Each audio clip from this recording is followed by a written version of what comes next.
1, 2.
Boarding started.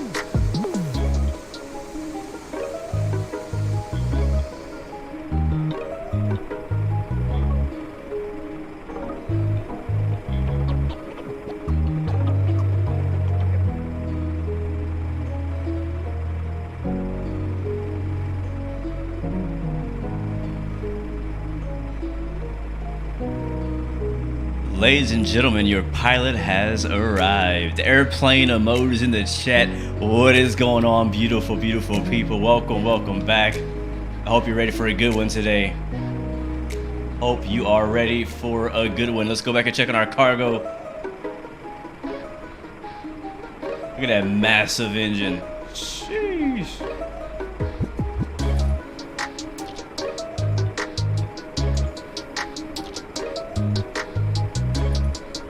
Crew boarding starting.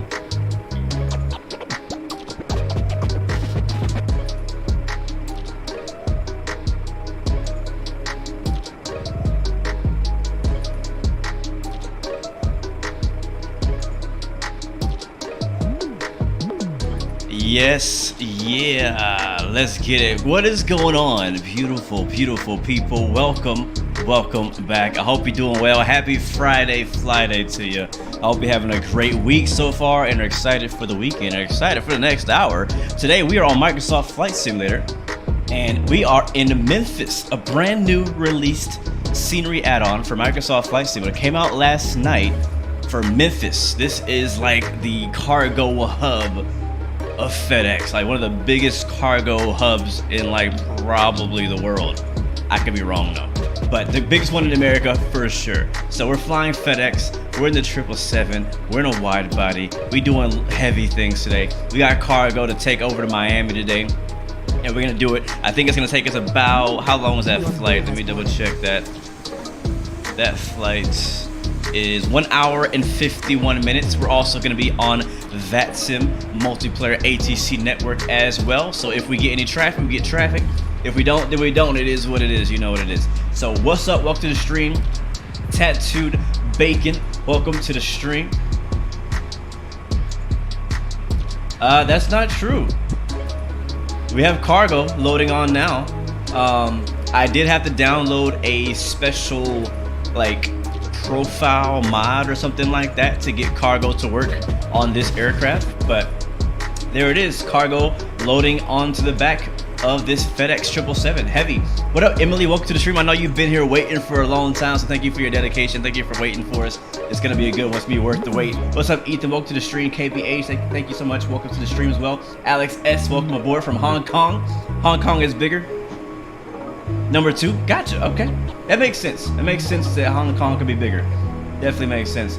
Digital Merc, what's up, man? Thanks for hanging out with us yesterday in the race as well, man. I saw you hanging out with us, so thank you so much. Heather McDonald, hello, welcome back to the stream. Good to see you on your mom's account. Welcome aboard. Samuel, welcome. It's Emily. I see you. Kareem Abdul. Is this heavy on mods, or is it factory setting on everything? This is heavy. Yes, this is very heavy on mods. This aircraft is a mod. There's a mod for the mod. The ground crew you see is a mod. Everything you see here in this shot is not default for Microsoft Flight Sim. So yes, it is everything's a mod. Micah Boy Productions, welcome back to the stream. Thanks for coming through. Good to see you as well, my friend. Hope you are doing well. David Isaac, welcome to the stream, man. Good to see you as well. Blessings to you as well. DJ Shaq is in the house. Welcome aboard. Good to see you. Chaotic Symbol, hello. Welcome aboard. Good to see you as well. Greg Feaster, good to see you. Good to see you. Thank you guys so much for coming out and supporting the stream, supporting the channel. Thank you, Jay Smith. Hello, welcome to the stream. Noah, welcome aboard. Buenos dias, Armine. Welcome to the stream, my friend. Thank you so much. Muchas gracias. Or muito obrigado. Also, merci for anyone out there who speaks French. So let's go ahead and finish our walk around.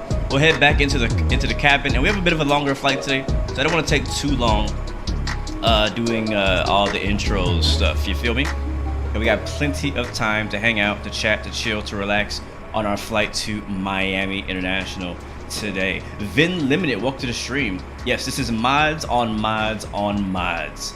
Yes, sir. Mods. Again, the aircraft is a mod, and then there's like 3 mods on this aircraft. We're using the Salty Compatibility mod, which basically makes this plane use the systems of the Salty Simulations 747 mod.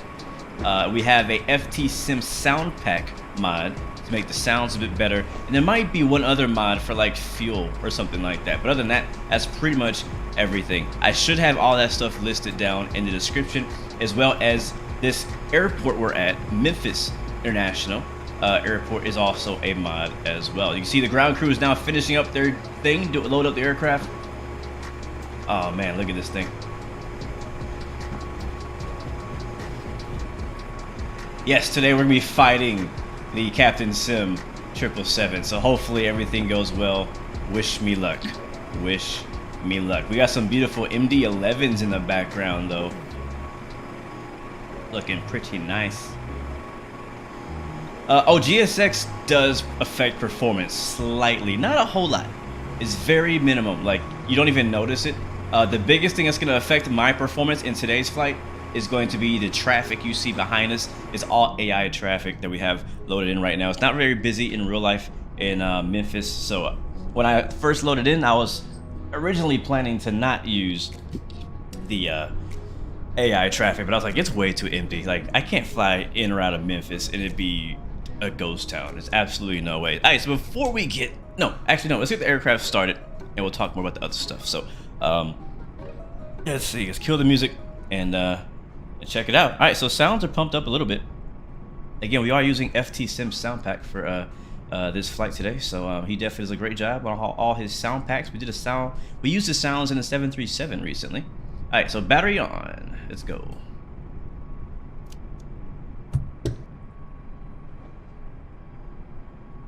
And external power.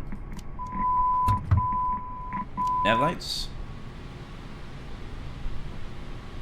Get the anti-ices all on auto. Get the window heat on. Seatbelt signs on. And to save us some time today, we'll get the gens on and we'll also get the APU started right off the bat here. Again, we have a longer flight, so I don't want to spend all day on the ground. Alright, so APU is going to start its startup process. While it's doing that, we'll hop back down into our FMC and make sure everything is good here. So go to Salty. I should have my SimBrief ID already in here. I think it is. Yes, it is. And then we go to payload, and we'll do this first. So for our payload for today's flight, do I have Sim? I don't. I need to get Sim Toolkit Pro opened up. I forgot about that. I always forget something. There's always something. When will I play FS22? I'm assuming you mean Farming Sim 22. You gotta be specific because FS22 could mean Flight Sim. It could also mean Farm Sim. So, well, Maverick. I think he's in the chat right now. But Maverick just launched a new server, I believe, or he's testing a new server. So probably the next time I stream Farming Sim will probably be along with him on his Farming Sim server, most likely. I don't have any videos planned right now, unless Maverick changes my mind. But yeah, let me get my map open on my screen because I forgot to open it, and also get my charts ready as well so we can be doing things legit. Where the heck is Sim Toolkit Pro? What gate am I at? I'm all the way to the north. I don't know what gate it is. It's not really a gate. It's a ramp parking spot. But it's the most north you can get at the airport. I'm on that line of aircraft. Where is freaking... I really can't find... Oh, here it is. Sorry, guys. I was looking for something on my screen. Goat Sim. That's hilarious. I was just talking about Goat Sim just a few days ago. And I'm not gonna lie, I was a little tempted to get it. Not gonna lie at all. Yeah, it just seems like a really stupid fun type of game. You know? What the heck is that noise? That's loud. Whatever it is. Alright, just give me 1 second. I'm getting my payload information. Man, that plane is loud. Is that the AI? Or is that a person?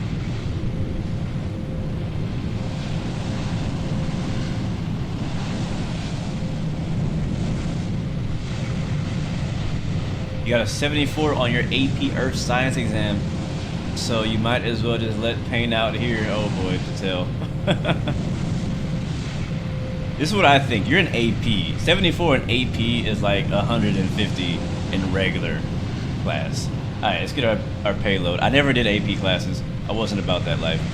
Block fuels me 53. 164. I'm gonna turn my audio down because that's very loud. For fuel on board, it's this one right there. So 53164.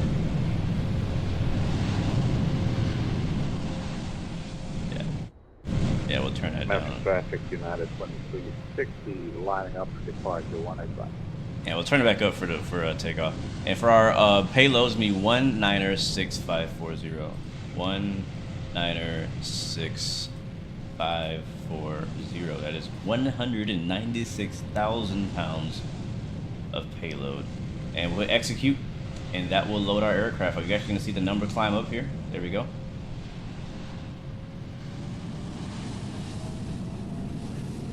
Who is that? Like, you can hear them like spooling up their engines and stuff, but I don't see them. Now it's quiet. You're gonna be south when you push back. Sounds good. Sounds good, man. Yeah, like I said, right now we're facing north, and so we're on this line here. It might actually be Amjawi here. Or Amha. How do I say your name? I was waiting for the fuel to load up, and then we'll put our flight plan stuff in. It's been pretty nice and quick. Sasha, what's up? Welcome back to the stream. Hope you're doing well. Alright, it's done. I think. Yeah, it's done. Alright, back to FMC. And we're going to go to position initialization. We are currently at Kilo Mike Echo Mike. And we'll go in and get our GPS location from the second page. It lets me. No, it doesn't let me. So it's going to hit this one. And go to routes. And again, actually, we're just going to send request. This is going to request the flight plan from dispatch, aka SimBrief. And I'll hit load. And Memphis to, why didn't it not put Miami in here? Oh, there it is. Okay, it wasn't done. Execute that. We'll clear that. Clear that. And now we are expecting, looks like runway 27. We go to departure. It's going to be the BB King 7. There it is. I think it's Kermie. Runway 27. Did it do it? 27 BB King Kermie. There we go. Execute that. And we'll go back to index arrival for our arrival into Miami. And we'll be doing the the Frogs 3. I'm gonna put the runway in first. It seems like it likes that. So 26 left. I don't know what transition we're using. That's a good question. Let me find that out too.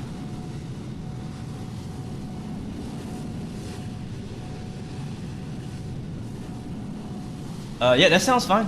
Memphis is not only a cargo hub; they have gates as well.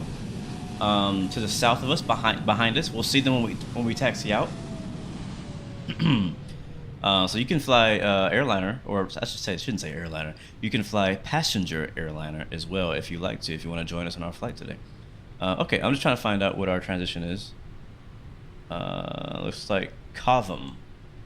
Oh, that's not right. That's a different That's a different flight. That was a different flight. Hey Sean, life's pretty good, man. I can't, I'm thankful, man. I'm just thankful. I'm blessed. I can't be more thankful and grateful, honestly. I have nothing to complain about. I've been blessed with too many things. I'm not just talking about physical things. I mean life, relationships, situations, opportunities. There's too much to be thankful for, to complain, to be honest with you, man. So yeah, life is good. I mean, not that life is not difficult, not that hard things don't happen, not that I'm being challenged in certain areas of my life, because I'm definitely being challenged in certain areas of my life. But even then, I still have much more to be thankful for than to dwell and worry about those things. You feel me? Makes sense. Capiche? So let's try the roads transition. I'm gonna add that to route. That should be fine. And then for our star, it's going to be the Frogs 3, as I just said. So next page, and Frogs 3, and Okori, and execute that. And that is all. Now I'm going to go to my legs page and check for discontinuities. We have one discontinuity because on our BB King 7 RNAV departure, apparently that's what it is. That's not right. Is our arrival...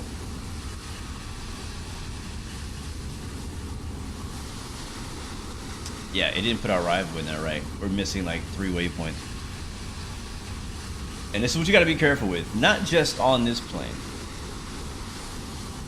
Yeah, not just on this plane, but like any plane. Because, yeah, there's been like kind of some not great things said about this particular plane. But a lot of these planes can be kind of quirky and have issues with some of the data that's trying to be imported in there. So the good news is I don't have to put the entire flight plan in. Can I put this in, bro? We'll do it in manually. Where's Kermie at? Okay, Kermie's our transition. Can I put this in manually? After the vector. Let's go ahead and delete this one then. Oh. Alright. Theo. Invalid delete. What are you talking about? Let me try to delete the actual vector. There we go. And then I think if I go to, so Jax is our first waypoint on a departure. So Juliet, Alpha, Alpha, X-ray, X-ray. Let me do that. Oh, I put it before it. That works. That works. And we'll delete the other one then. So if I click on it, it puts it before. Good to know. Delete that. And now the next waypoint is Ayer. So Alpha, Yankee, Echo, I think it's Romeo, Romeo. I noticed these waypoints love 2 double letters. After that's gonna be ST Judd, Sierra, Tango, Juliet, Uniform Delta. Ayers, go right there. There you go. Oh, we got a beep beep. Ooh, oh, that's just another person. Hello, GEC7289. Welcome. Alright, click that. There we go. And then after that, Leo. Cool. Execute that. That is our departure. Makes me wonder about the arrival, but we're not going to worry about it right now. Okay. Back to route. Performance initialization. Let's go ahead and accept it. 160,000? That sounds like a lot of fuel. Hold on. That don't sound right. Is that how much? No, that's not how much fuel we need. Let's request again. And accept. Did we put too much fuel in the plane? Hold on, let me see. Menu. Salty. Payload.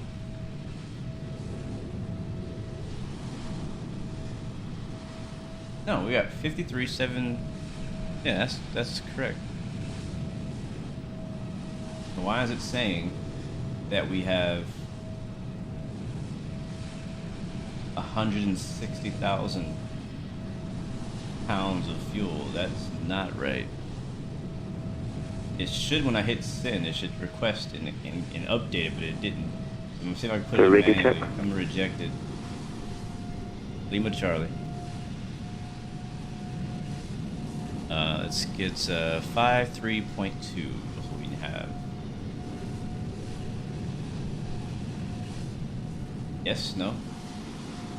Wait, can I not put this in manually?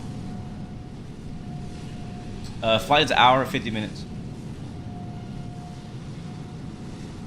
These are the same guys that made the new Seattle scenery? Really? Why isn't this working?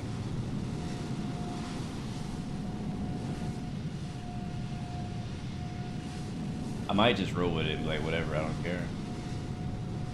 Alright, whatever, I don't care. It might be, you know what? It might be in kilos.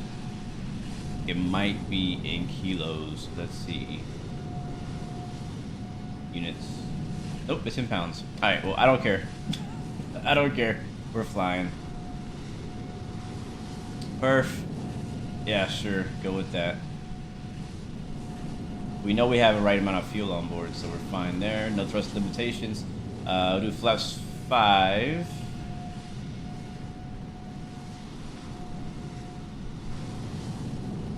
And RV speeds 125, 137, 161. Yeah, I think they think we're much heavier than we actually are. Hope that doesn't. That might be an issue later that we may have to deal with. So we shall see. Okay. I think we're ready. Why isn't this updated? Oh, it has. Alright, no more discontinuities except for that discontinuity at the end. Let's go ahead and get ready to push back. So APU's already on. We'll get the gen on. Or maybe it didn't. It didn't start. Okay, we'll try it again. You only hear one side audio. What is happening is there's a plane on our left that's making a lot of noise right now. I don't know who it is, but there's a plane on our left making a lot of noise, and it's only on our left side. So if you have headphones on, you're only really hearing that on the left side. So it's not my plane audio, it's that the aircraft is way over there. Like constantly spooling up the engine. What up, Shadow? Welcome back, man. No problem, man. Good to see you. I'm surprised you're awake so early. Yeah, this is whatever the newest Memphis is. I don't know what the company name is, sadly. Beacon light on. And I think we are ready to push. Oh, we need to get the door shut.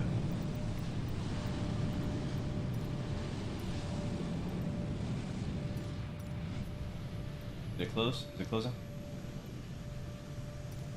Here we go. There we go. Alright, GSX, give me some pushback. I'm gonna go nose left, tail right. Alright, am I forgetting anything before we take off? We're on Unicom 22.8, we're on Vatsim. Flight plan has been filed. Squawking Charlie now. A random number in here. Legs look okay. I'm really worried about our performance page saying we have Hello, Captain. 160,000 We are pounds. ready for pushback. You see here, we only have 53.2. All right, let's go watch the ground crew do their thing.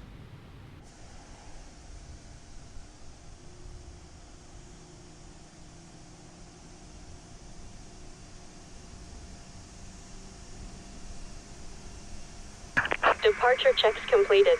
Bypass pin inserted.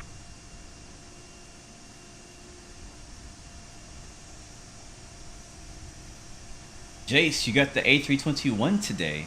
Yeah, man, it's a great plane. You're gonna love it.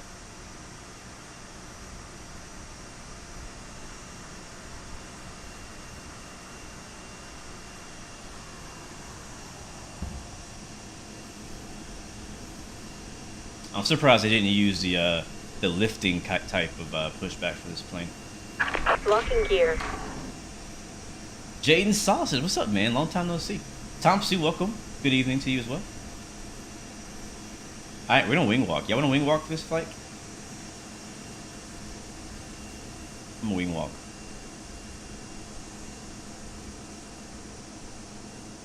All right, we want nose left, tail right. Release parking brakes. Brakes release, clear to push. Tail, would that be east?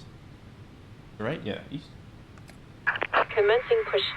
All engines clear. Start at will.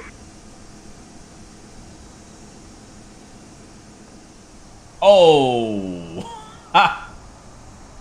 Okay, well, no outside view for us. Okay. Well, time to hit the old Duster Trail. Oh, and is it gonna be one of those pushes? Did we get that driver? Did we get that guy again? The one who spins us in circles? I think we did. Wet cement. HD, yes, I am enjoying GSX. I really am. Okay, let's go start the engines up. We'll start with engine 1. Oh, we need fuel. Does that have to happen? Everything else is on.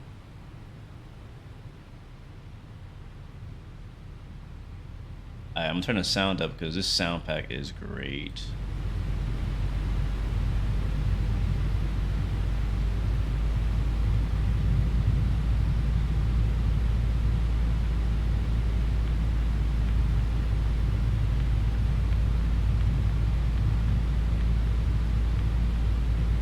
Alright, oh, wrong button. And introducing fuel. Bro, we were close to that MD-11 behind us.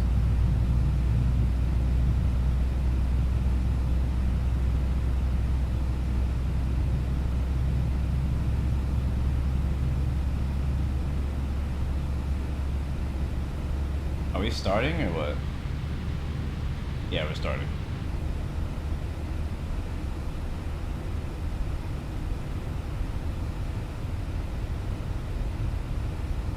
I'll say this too, this scenery, it doesn't come with all these static planes. These are all AI traffic. But the scenery itself is actually pretty... Set parking brakes. Brake set, clears connect, shows a pin. Cockpit to ground. We have a good engine. Start. You can disconnect. Alright, starting to. In the ground.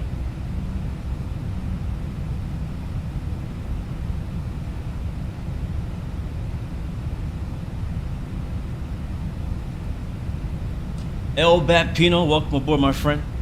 Bonjour, ça va? Hope you're doing well, bro. Merci beaucoup.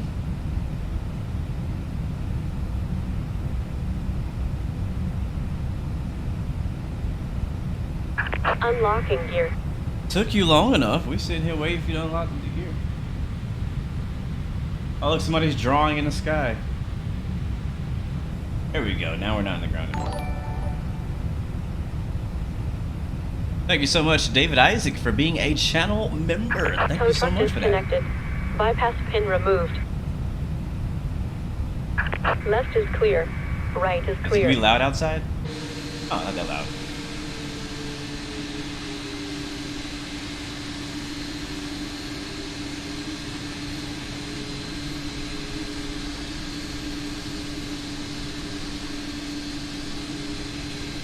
Alright, see you on track, Merc.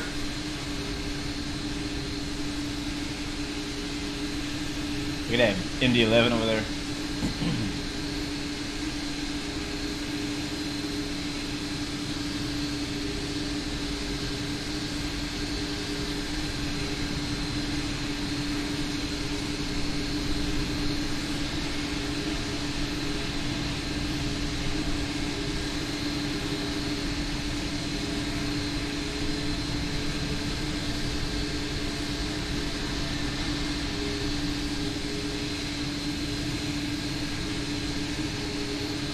Alright, she's showing us a pin, showing us the flag. We need to finish starting engine 2.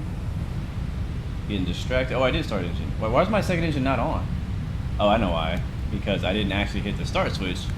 I just put fuel in there. That's hilarious.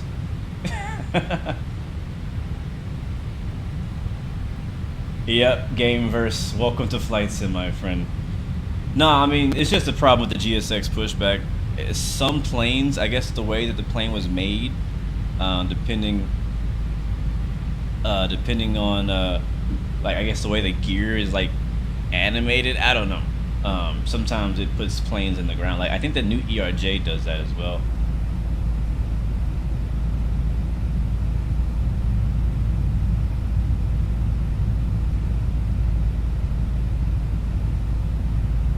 All right, let's get ready to tax. The engine should be just about done spooling up.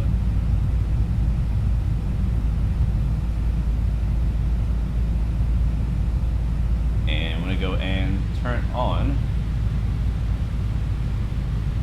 Oh, it's not. There we go. Headphones.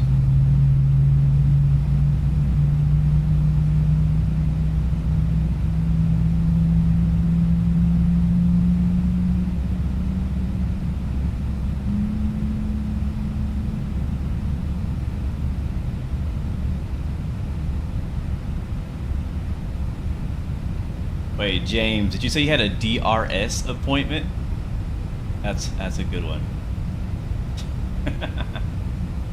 All right, we got 2 good engines, guys. That's 1, that's 2. I'll follow you in from behind grid. Laps 5, I think we said. Yep, laps 5.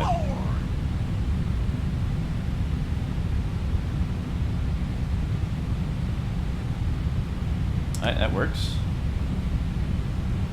And we'll get the flight controls up and get ready to taxi. We'll kill the APU. Alright. Engines on, window heat on, hydraulics are good, seatbelt signs on. This is a cargo flight, so yeah, we still gotta have seatbelt signs for the crew. Taxi lights on, runway turnoffs on, fuel's good. We are just about ready to taxi. I do need to set my altitude. What are we cruising at today? I think 36. 35,000.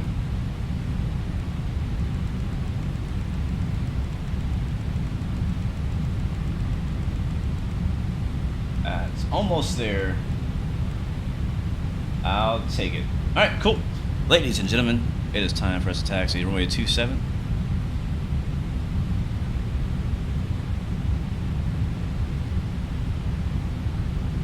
Did I tighten this thing?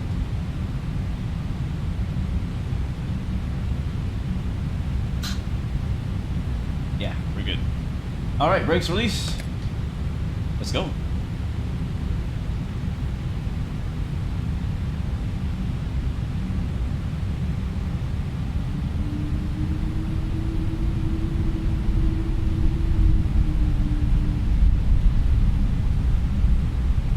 Oh, my seatbelt. Yeah, forgot.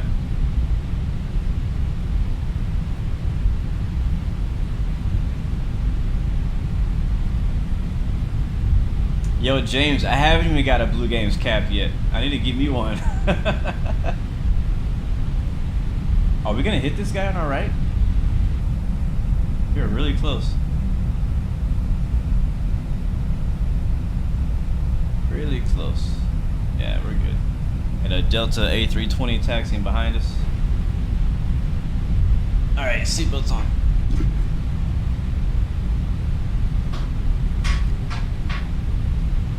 Safety first, right?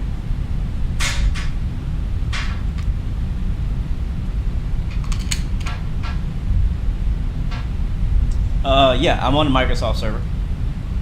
Yes, I am.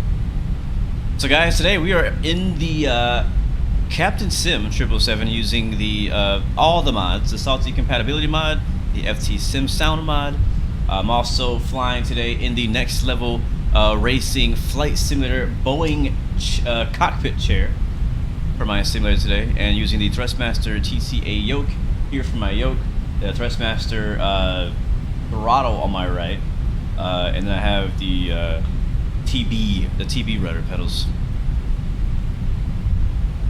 and a Logitech radio panel. I have an MD11 on our 12 o'clock for my charts.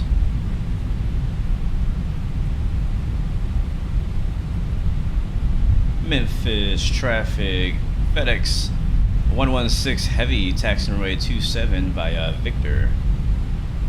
Memphis. Yep, all the mods. I'm just gonna go around them. We got space.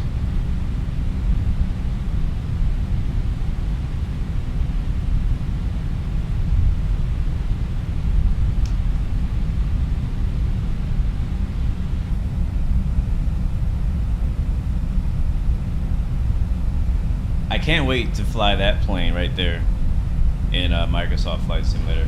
Now there is one that exists, but from what I hear, it's not very good, so I haven't flown it. What's going on, Infidel Fireman? Welcome to the stream. Howdy to you as well. Happy Friday to you, man. I hope you're doing well.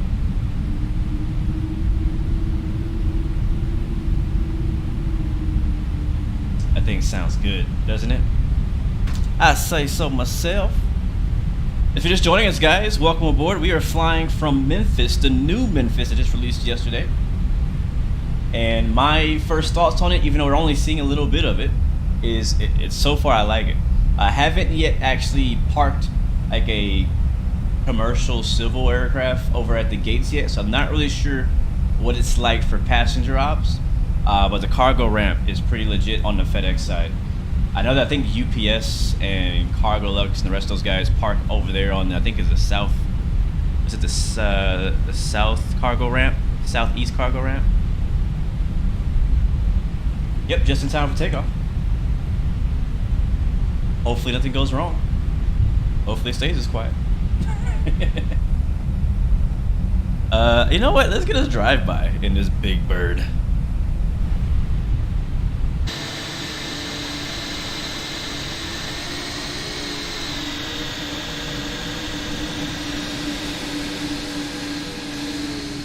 What the heck?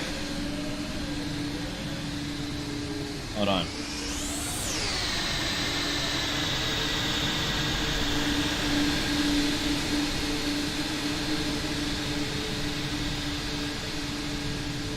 Alright, right here is good.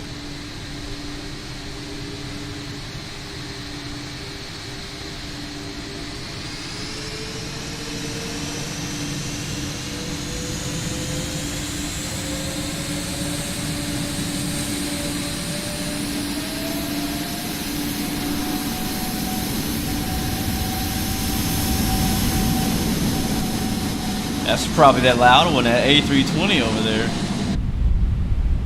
Let me fix my camera before we leave. Alright, there we go. Alright, Memphis traffic, FedEx 116 heavy, lining up and waiting on runway 27 for departing traffic, Memphis.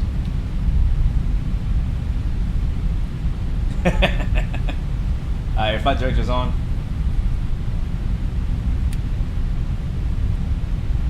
Alright, finals clear.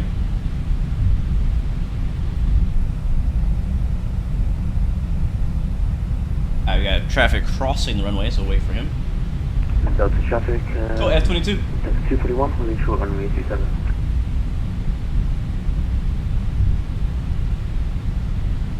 Alright guys, until we get autopilot on, we're gonna go stereo cockpit. I won't be reading the chat. Gotta wait for this big heavy plane to cross the runway so we can go. And yes, we are on Vatsim.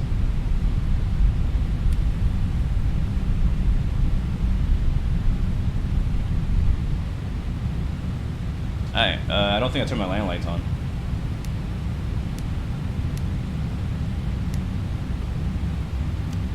Alright, we are ready. Flight attendant seats for takeoff. What's this guy doing? Is that an AI or is that a person?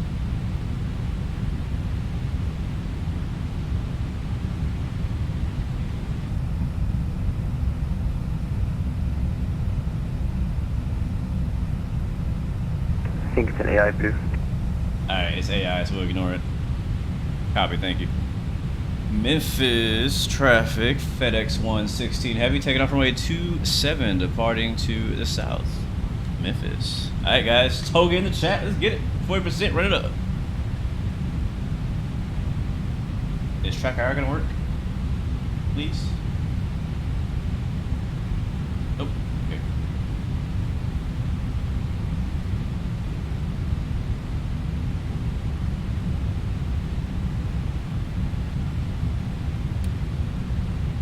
There we go. Alright. Surface 241 landing off after the departure on the aircraft. Alright, we're gonna do manual Toga. Brakes release, let's go.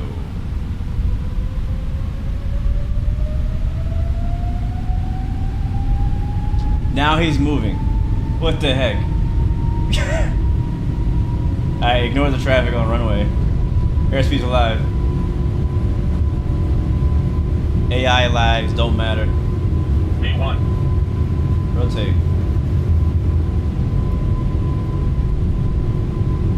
Oh no! Dead. Positive rate, gear up. Oh wait, hold on. I gotta actually press gear up. There it is.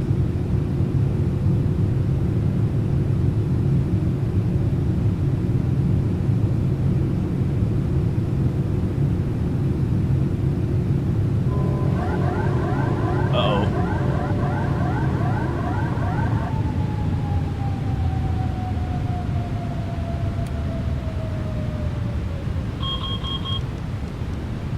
All right.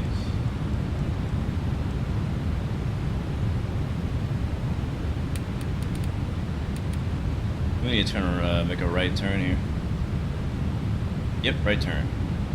Oh, that's why I said vectors.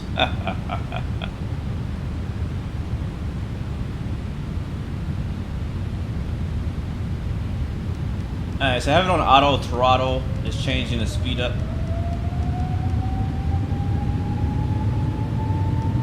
Let's see how she does.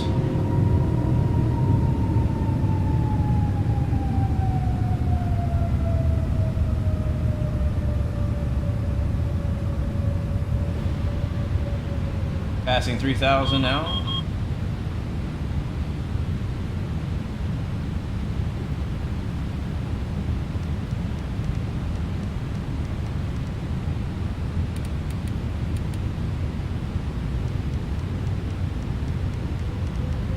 I'm gonna set our speed for 250.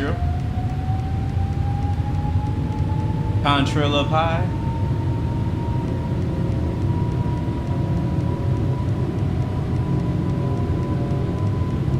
Flaps up. Oh, that's sick.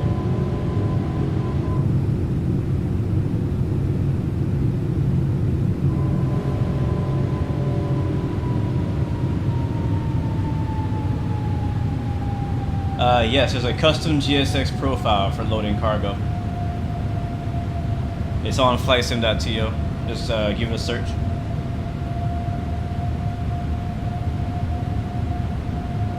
I remember when I was younger, me and my friends would always like argue that these were rocket ships. Or were they planes? I was like, it's a plane, bro. It's not a rocket ship.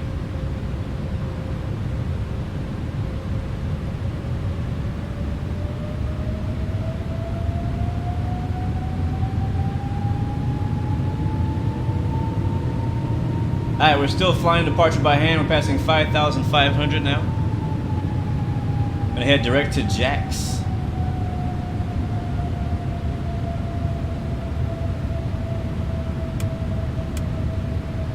And that should be good. Let's get LNAV, VNAV on. And make sure we're going direct to the right waypoint. Yep, Jack's. Jack's there, Jack's there. Alright, flaps are up, 5,500. There's no altitude restriction on the way up, so we should be clear to go all the way, even though there is a 5,000 foot restriction, technically. So we're gonna go flight change mode instead. Let's go flight change mode.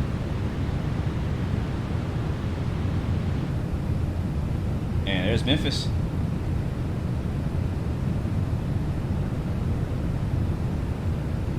Get that wing flex. Get outside view.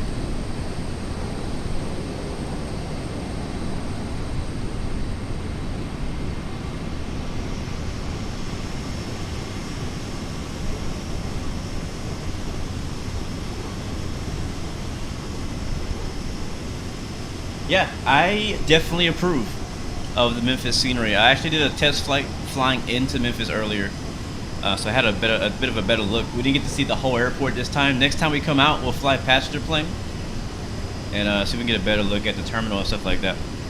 But I like it. It's definitely. I'm glad I got it. I picked it up.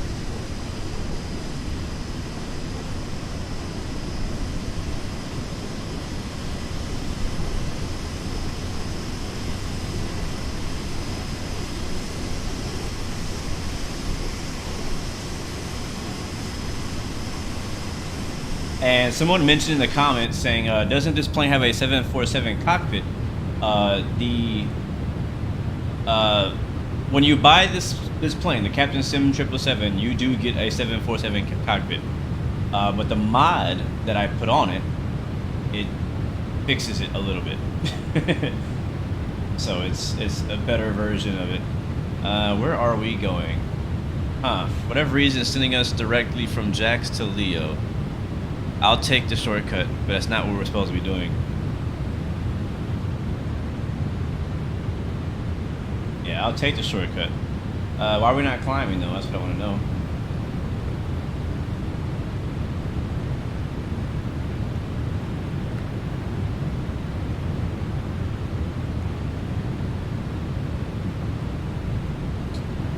Wait, autopilot wasn't on. What?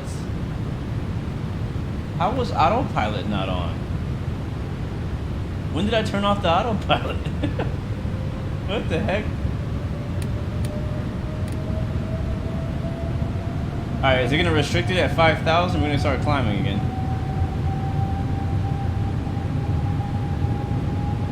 Yeah, that was on me. I forgot. I somehow bumped the autopilot button or something.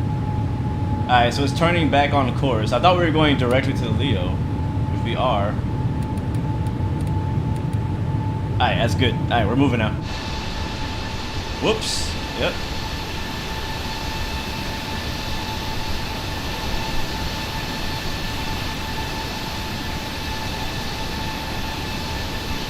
Got it. We must have some very special cargo because we got an F-22 transport.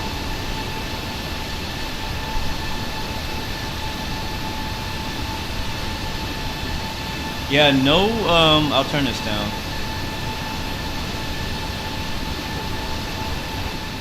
No news from what I've heard about the PMDG 777, which I'm also looking forward to. You know, right now this is kind of a placeholder for me to fly for wide body, but you know what I really want is a more high fidelity, high quality wide body airliner. But yeah, I haven't heard any news about any progress. I'm sure they're working on it. I'm sure they're moving along with it, but I haven't heard anything yet. But what I did hear is that the 737 from PMDG is now on the marketplace. I don't know if that means it's on Xbox or not, but it is on the marketplace, which is quite a big deal. So I don't know who, if it's not Xbox, I don't know who's gonna buy it that doesn't already have it because in the marketplace. I don't know. No, the 737, the current 737, so the 700, 800, and I think what's the 600 are on the marketplace now, I believe. That's what I heard. My source was Off Flight Simmer, so if he's wrong, then I'm wrong. I watched his video earlier today. Okay, plane is doing what it's supposed to do at the moment. We're passing 10,000 feet, which means we turn off the landing lights. Or most of the exterior lights, except for our navs and strobe. We'll leave the strobe on. Turn off the wing light. And it's daytime, we don't need the logo light.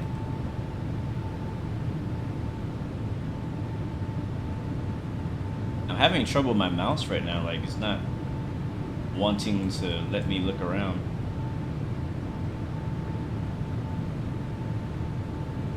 Did I see the interview that Filbert Flies did with Robert? 2 hours. No, I didn't see it. Is it on YouTube?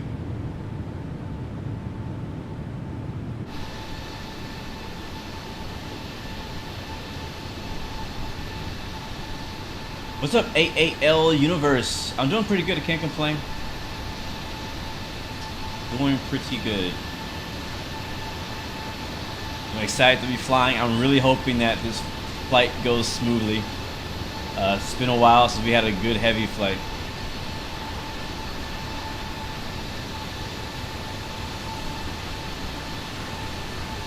And a nice escort too.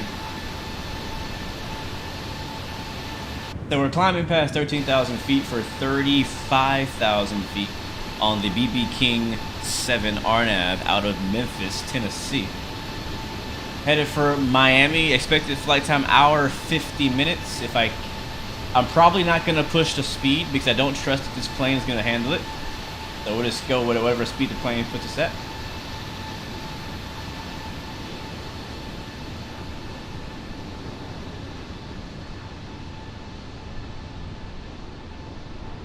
Yeah, Maverick, I saw you had a stream planned for tonight into Memphis. I think you're gonna like it, man. It's gonna be good. It's a good airport. It's one of those.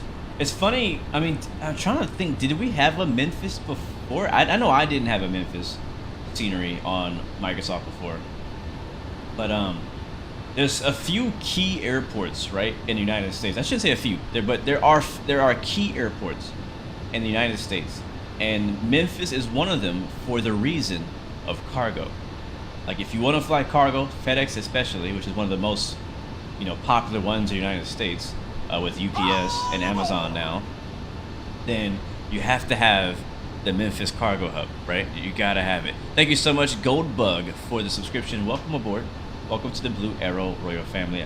Glad you're here. Hope you enjoyed the flight. But yeah, so Memphis is like a key airport of the United States. It's right there in the middle. Also, Vatsim is almost always online in Memphis. Matter of fact, I'm surprised they're not online right now. They're probably going to go online as soon as I leave their airspace, most likely. I could bet $100 on that. But yeah, Memphis is a key airport. So I think a lot of people are going to be buying it. I think that the quality is good. It's not like Toronto, where Toronto came out. It's like another key airport in North America, except that one had really bad FPS. This one, you don't have that issue. The FPS is pretty solid, at least in the cargo area. It should be a pretty smooth flight. There shouldn't be any major weather between here and Miami. Radar looks extremely clean. Almost too clean. Might be clear skies the whole way, possibly. What up, Sim Aviator? Welcome back, man. I hope you're doing well. Yes, KSTF, Louisville, Kentucky. Another key airport for cargo specifically. Not so much for like passenger traffic, to be honest. It's not the busiest airport when it comes to passengers. And not, people are not just thinking, oh, I'm gonna fly to Louisville today. But for UPS and for cargo planes, STF is a major airport for sure.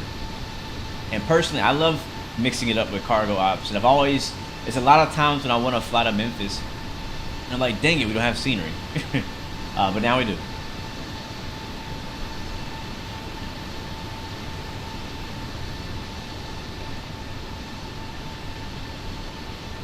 Yeah, perfect example in the chat. Who was that said that? Let me see. That is Micah. He says, what about UPS, whatever that city is? You know, not everybody knows the Louisville. People will know Memphis before they know Louisville as far as like major airports for cargo. But it is. It definitely is. The F-22 is still here somewhere, I think. Or maybe he left. There he is.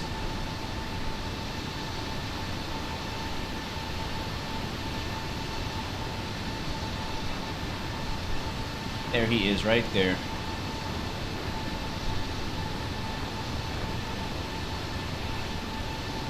Are you serious? You got halted at ground approach?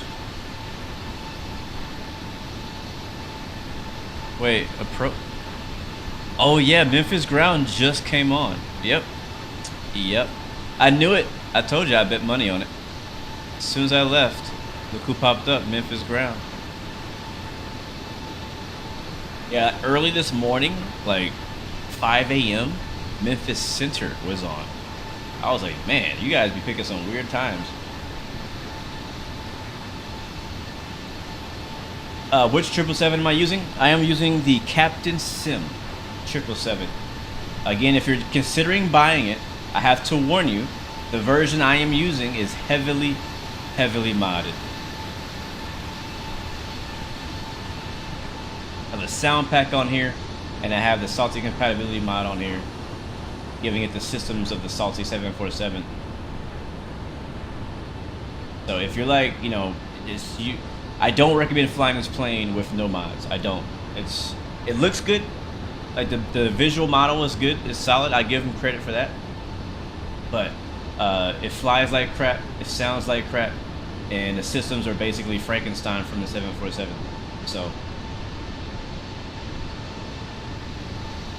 if you're gonna get it, make sure you mod it.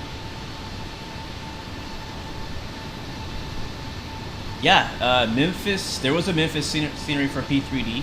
There is a Memphis scenery for X-Plane as well. X-Plane 11 though. I don't know if it's compatible with 12. Infinite Flight, what's going on? Welcome to the stream. Good to see you. I hope you're doing well. If that's the real Infinite Flight, because I can't see y'all's like bubbles on my screen.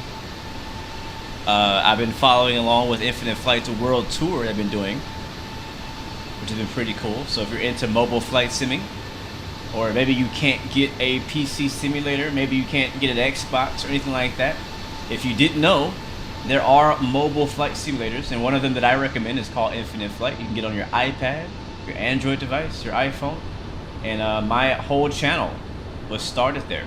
Well, technically my whole channel was started with Grand Theft Auto, but that doesn't count. That wasn't for you guys, that was for my friends. But my channel started off and kicked off with Infinite Flight live streams, doing exactly what we're doing right now, except on my phone. So yeah,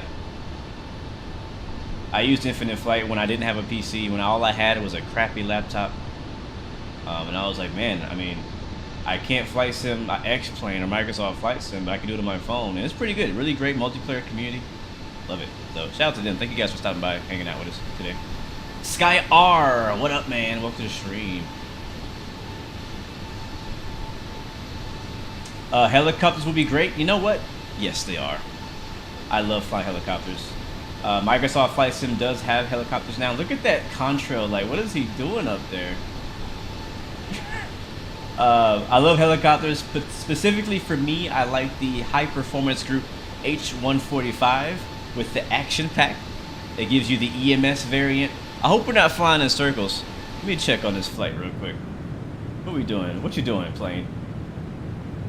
Alright, I think it's like, I see what it's doing. I think it's like doing this snake turn, which is not good. We'll see if it fixes itself. If it doesn't, we'll go direct to somewhere. But we have a discontinuity. Ooh, check that out. Bruh, I would have been pissed if we had been flying like one heading for an hour, not getting anywhere. That would have made me real upset. Real upset. Let's see, can we go direct to memory? Is there a direct key? Oh, Montgomery. Try that. Execute. Let's go direct to Montgomery, bro.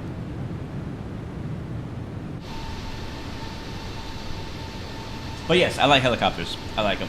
I like using the firefighter variant, the emergency services variant, and the offshore. So yeah, well, next week is getting booked up for streams and stuff. So soonish, like maybe sometime next month, we can bring the helicopters back out the hangar.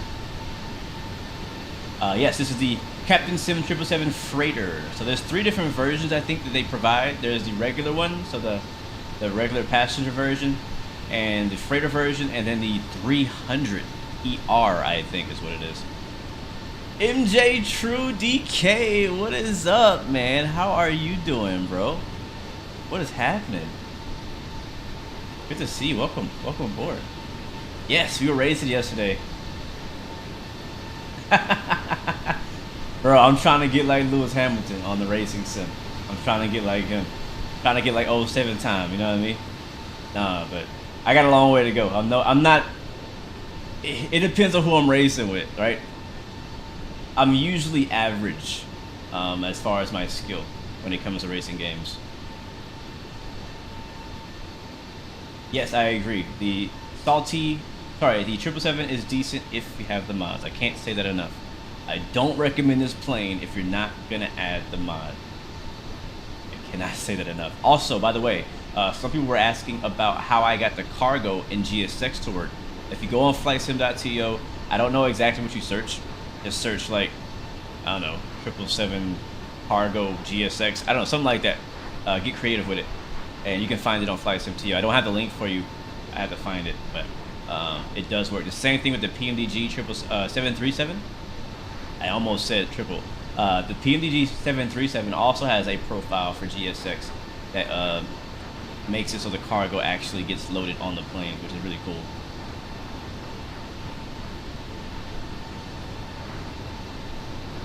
VNAV descent, you always have to manually do altitudes. We'll see, Zach. Let me try it. Once we get to cruise, we're almost at, we're 500 feet away from our cruise altitude. We'll see about the descent and stuff like that. Yeah, intercepted is the word, not interrupted. Intercepted.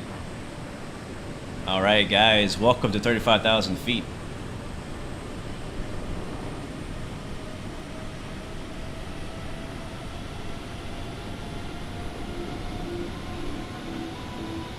There we go, turn the music on. All right, we're cruising, guys. Seatbelt signs off.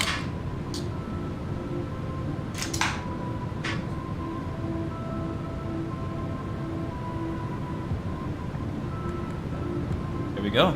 I mean, there's no passengers, but we got a few crew on board with us today. Loadmaster on board, stuff like that, you know what I'm saying?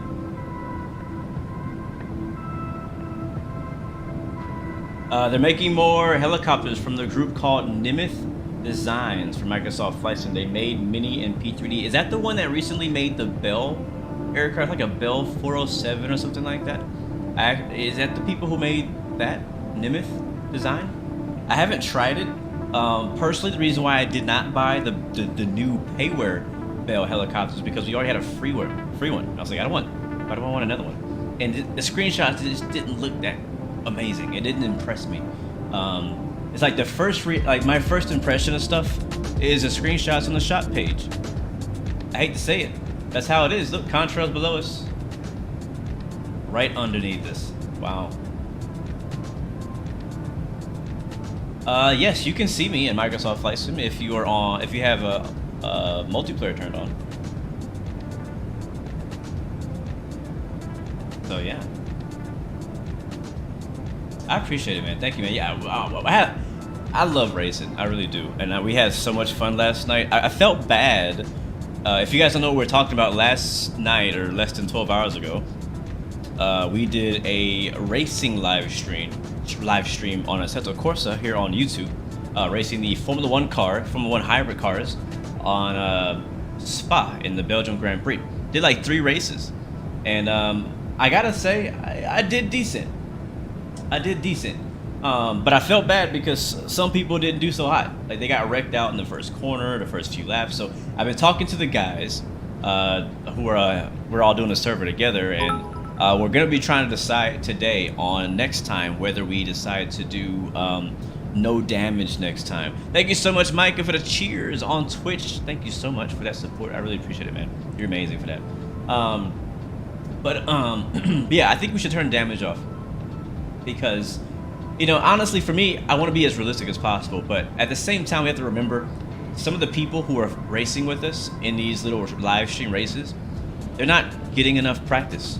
And that's just the reality. If you practice, you get better. And so if you come and join a race and you haven't practiced, and maybe you have experience in racing cars and racing and sim racing, but you don't have experience in this car or on this track or on this game, you know, so it's a bit different. So we had, you know, some pretty bad wrecks on turn 1. Thankfully, I avoided most of them, but I did get damage on my first race, and that slowed me down a lot, like by 2 seconds a lap, I think.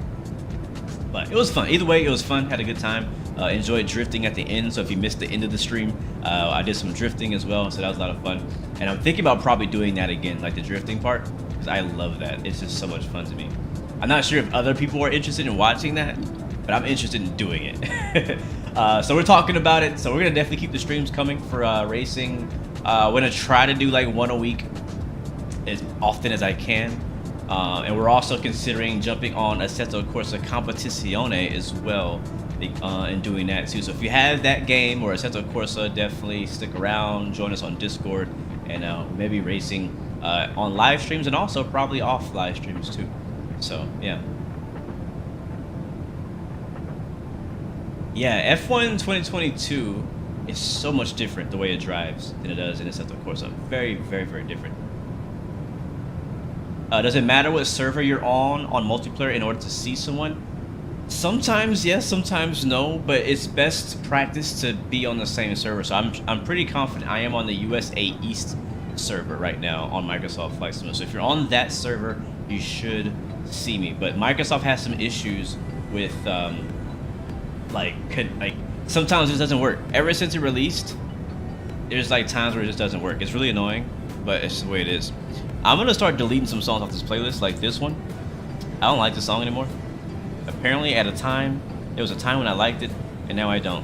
So I am taking it off my playlist. I need to update it, and since we're listening to it, I'm gonna start updating it now. So remove from playlist. There we go. Next song. I don't know, like some songs you like, and you're like, eh. I have 117 songs in my instrumental stream playlist. I have multiple playlists, but I like this song. Yeah, I can dig it. That's your favorite song? Oh no, I deleted it. Well, you can play it for yourself. I'm not playing on my streams anymore.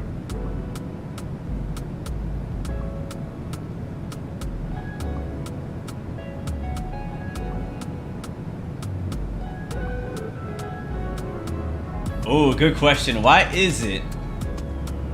Why is delivering from a ship called cargo and by car is called shipment? Yeah, it makes no sense. Sean, what's up, man? How you doing? Welcome aboard. First time joining a stream. Thanks for coming through and hanging out with us. Hopefully you're enjoying the view. We're currently flying over. You know what? I didn't show you guys where we're at today. Let's bring up the window of the GPS, the map. Alright, so this is Sim Toolkit Pro. This is what I use the majority of the time to track my flights. It's nice and tiny right now. Can I make it bigger? Can we get bigger? Is it bigger now? Bigger now? Come on, work. Alright, that's a little bigger. So we're currently in Alabama. Yeah, off our right wing is Tuscaloosa. And we'll be flying directly over Montgomery, Alabama. Thank you, Chance, for the follow. I thought you were already following. Either way, welcome, my friend. Good to see you. Thanks for the follow. Welcome to the Blue Arrow family. So we're heading over that. We'll cross over Alabama. We'll cross over Tallahassee, Florida. We might skirt over just the tip of South Georgia, and then head over the west side of Florida, over St. Petersburg, Tampa, Sarasota, Fort Myers, all that good stuff, and go straight into Miami. Straight into Miami. Speaking of Florida, and racing. We have the 24 hours of Daytona coming up pretty soon, right up here. I don't ever really watch the whole thing. I usually just watch the highlights, but I'm just excited for racing to get started again. That's all. Racing season cannot get here fast enough for me. Oh yeah, and on that note as well, last year we did the Formula One World Tour. We call it the Formula One Logistics World Tour. Basically what we did is we simulated flying cargo from race to race. So there's 22 races in the calendar last year. So we started off in London, which is like the center of like F1 and all the shops. Took off from there, flew out to the first race of the season, which is the Bahrain Grand Prix, which is a nice long haul. And then from there, I think we flew to was it Saudi Arabia, I believe. I think it's the second race. Or Jeddah, one of those. I think it's the same place. So yeah, so we did the whole season. I sadly didn't make all the races. I wish I could have. But this year I'm trying to do better. And I'm working on organizing it a bit more. I can't give you all the details just yet. But it is going to be a bit more organized this year than it was last year. Like, for example, whenever you take off and land and complete flights, there will be an automatic notification in Discord that you have landed and completed this leg, right? So that's one of the many things we're changing. We're doing some things about flight tracking and whatnot. So if you're interested in that, join us on Discord and give yourself the role for the F1 World Tour. And I'll give you guys more updates on that when I have more updates. So I am planning on doing it this year again. I'm hoping that I have a better experience this time. Can you connect the TCA rudder pedals to the Boeing yoke? Because on the website it only says pedals work with joysticks. Hold on, let me see. Yes, you can. On the back of the TCA yoke, I'll bring the camera up. You can't see it that close. Where's my camera at?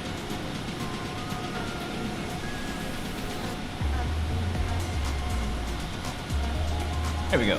Alright, so you can't see it that well, but on the back here of the TCA yoke, there is a it's kind of like an internet plug. Like, you know the plug you use for internet stuff? Yeah, it's like that. It's that type of plug. So the rudder pedals for Thrustmaster, they have that type of connection, and you can plug that straight into this yoke. So yes, it will work. Randy, welcome to the stream, my friend. Also new here. We got a lot of new people coming through today. Thank you, Kevin Plays. Merci beaucoup from France as well. Welcome to the stream. Hope you guys are doing well. Currently, our ETE is 1 hour and 8 minutes. Currently flying over Alabama, headed for Miami. Took off out of Memphis, and we're in the 777 freighter today. So thanks for coming out. Enjoy the show. Enjoy the flight. Sit back, relax, get a little snack. Be there in no time. Happy Friday to you. Thank you, Randy. I appreciate it, man. Yes, Emily, the navigation program is called Sim Toolkit Pro. Again, Sim Toolkit Pro. That's what it's called. I've been using it for a while. It's very similar to Volanta, if you know that one. Very similar. But I just prefer Sim Toolkit Pro.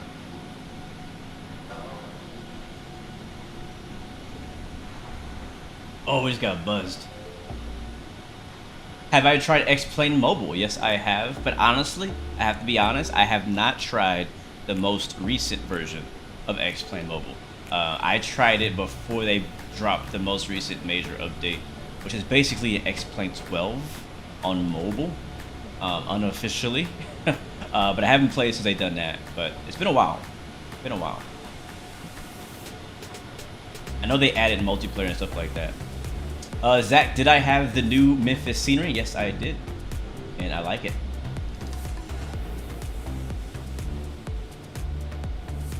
I'm hungry too. As soon as we land in Miami, it's time for me to eat. Because I'm hungry before we even started. And I don't have any snacks with me today. Yes, Tyler. What do you guys think? Let's do a poll in chat. Fedex, let's see. What's your favorite cargo airline? I'm going to do a poll on YouTube. And give me some options. So I know there is it this one? It's a poll option. Wait, Q&A. I know you can do a Q&A. That's different. I haven't tried that before. We'll try that later. All right, so favorite.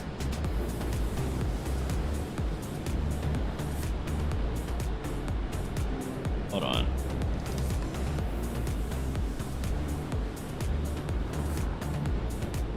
All right, so favorite cargo airline. Obviously, we got FedEx up first, right?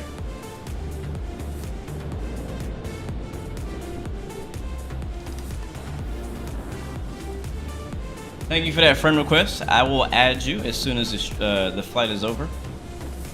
How do you spell? Okay, I was gonna put it like that. All right, FedEx. We got UPS, obviously, right? What else? What else we got? I'm gonna put DHL. That's pretty major player for cargo. Any other ones I'm forgetting, guys? In chat, let me know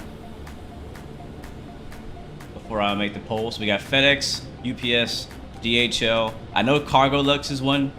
I don't think it's gonna win though. Should I put Cargo Lux? DoorDash it. Oh yeah. I'll put Cargo Lux. Oh, Atlas Air. Yes, Atlas. How do I forget Atlas? I mean, I guess I could put Amazon. Is that considered a cargo airline now, or are they still contracted? All right, I can only do 4 options apparently, so we're only gonna do FedEx, UPS, DHL, and Atlas.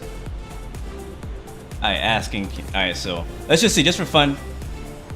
All right, the poll is up now. You should see it, so just vote. We'll leave it up for a little while, and then we'll take it down and see who wins. I didn't put Amazon because I think Amazon is still contracted, so technically Atlas does it for them. DoorDash again. It is tears of joy. Thank you so much, Amjad. DoorDash for the win again. You know, it's actually been a while since I've DoorDashed, and I'm proud about that because DoorDash is dangerous, and you guys know it. It's too easy to just be clicking on stuff and be like, all right, I want extra French fries. Give me a cookie and an apple pie too. You know what I mean? It's too dangerous. I still got the app on my phone. I get notifications like DoorDash trying to remind me, hey bro. Like, matter of fact, I think it's listening to me. It just popped up right now. You can't see it because it's a light, but yeah, DoorDash literally just popped up notification saying, hey, you want to order something? I'm like, no, I'm good. I'm trying to save money right now. Does FedEx long haul flights have a flight attendant to serve pilots food? You know, I don't know. That's a good question. Anybody in chat know? Fuego275, thank you for the follow. Welcome to the Blue Arrow Royal family. Welcome aboard, my good friend. But yeah, I'm gonna Google it. I want to know. I really want to know. Are there flight attendants on cargo flights? To the Google.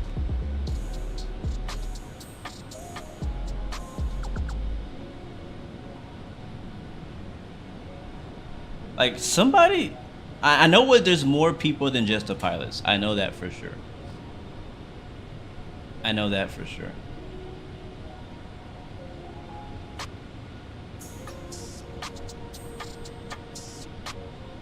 Oh, Tyler, you handle packages at FedEx? Y'all got a tough job. Y'all really do. I've been seeing a lot of people like you on TikTok who either they work in the warehouse doing the boxes or they work on the trucks, and the workload, especially around Christmas time, was crazy, I heard. And you guys getting paid working at overtime, but man, jeez.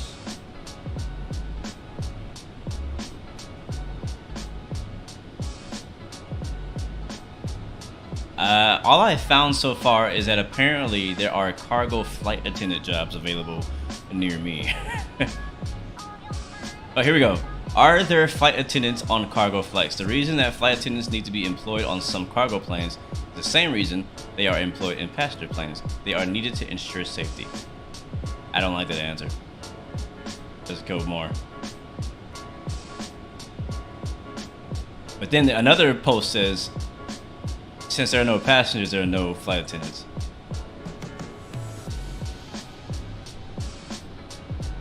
The highest paid flight attendant. Wait, hold on. Flight attendants made a median salary of $61,000 in 2021. The best paid, 25%, made $76,000 a year. The lowest paid made $48,000 a year. I wonder how accurate that is. All right, goodbye Google. So We don't know. We don't know. Apparently, there may be some cargo airlines that have flight attendants, but not all of them. What's up, Chris V-Rev from Brussels?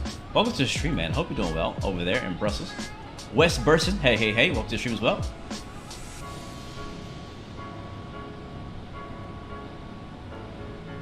But I know there's multiple crew members on long flights.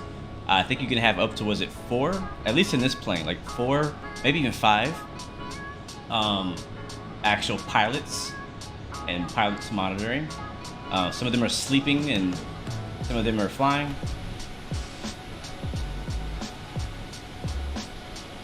Did I know that the weather radar works on the MD82 in Microsoft Flight Sim? No, I did not. I did not know that, wrong side. Huh. Like, it works really good, too? That's pretty sick. I know that I saw you yesterday flying, was it out of Memphis, I believe, in the MD80? I caught your startup. I didn't get to stick around that long. But, I think that was last night, actually. Yeah, last night you were flying out of Memphis. But, Wrong Side Simulations, also another flight sim streamer. If you're really interested in the flight sim content and you're looking for more streamers to watch, definitely check out Wrong Side Simulations. He has a really cool job that's aviation related. I'll let him tell you what it is.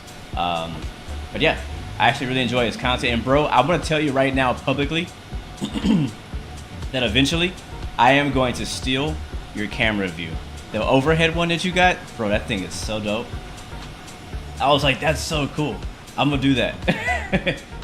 But yeah, check him out. He's cool. I like him.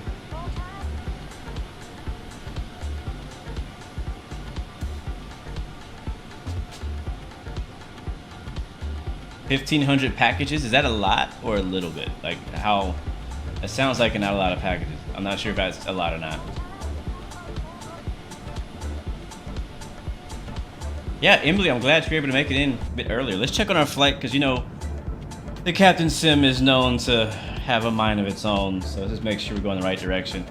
And so far, it looks like we are en route in the right direction. That's good. We go to our progress page and see that we don't know.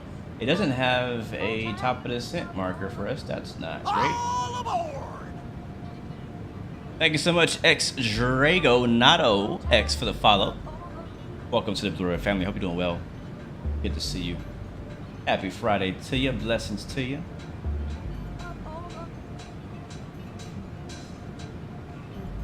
Did a short flight with a thunderstorm presets.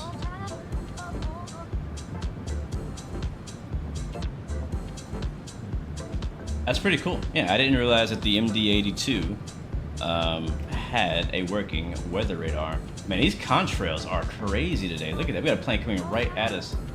Or is he going away from us? I can't tell.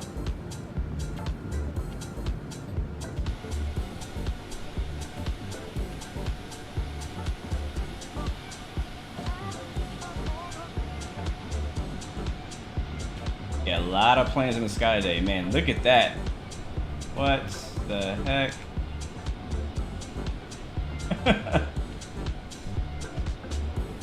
I'll tell you, there's somebody up here doing somebody's out here doing aerobatics.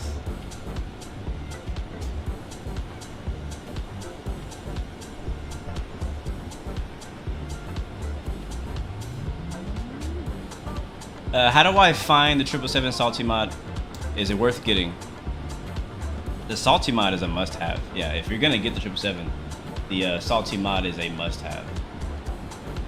Honestly, as of right now, because I'm still waiting for the good, high-quality, wide-body, big jets. It's crazy to say it, and people are gonna judge me for it. That's fine. But right now, this is my go-to long-haul aircraft. It really is.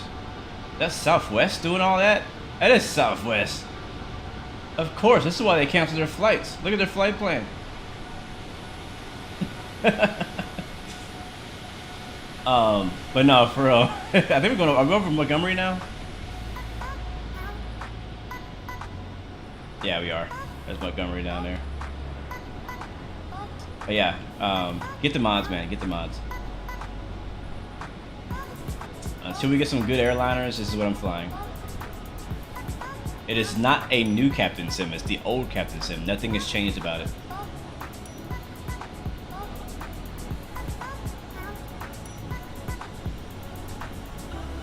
Top speed. Would I consider getting FS to crew for the 737 and streaming it? You know, to be honest with you, man, I don't know much about that. I don't really even know what that is or what it does. So at the moment, no. But if I were to be educated and it piqued my interest, then yeah, sure. But I don't really know what it does. What is FS to crew and what does it do? And why is it special for the 737? What do you mean LNAV? LNAV is lateral navigation. There he goes underneath us as F-18. It's somebody different. LNAV, first of all, is this button right here. And turn music down a little bit. Just a little bit. And basically, LNAV is a GPS. That's the easy way to say it. LNAV is the reason why the plane automatically turns left and right and flies the flight plan.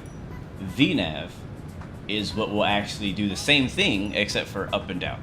So LNAV, left and right. VNAV, up and down. That's the easiest way to explain it. So VNAV, usually you can use it on a climb to climb up to your cruise level. Some planes will actually follow the altitude restrictions that are on some of the departure routes. Like it may say, hey, you can only go as high as 5,000 until this waypoint, and VNAV will stop the plane from climbing above 5,000 until it gets to that waypoint and then continue. On the way down, VNAV can be used, like we have a top of descent marker right here. When we get to our top of descent, the VNAV is supposed to start descending the aircraft for us without us having to do anything. LNAV is going to help us follow the flight plan. So that's what LNAV is, if that's what you asked, or if anybody in chat needs to know. That's the basic way to explain it.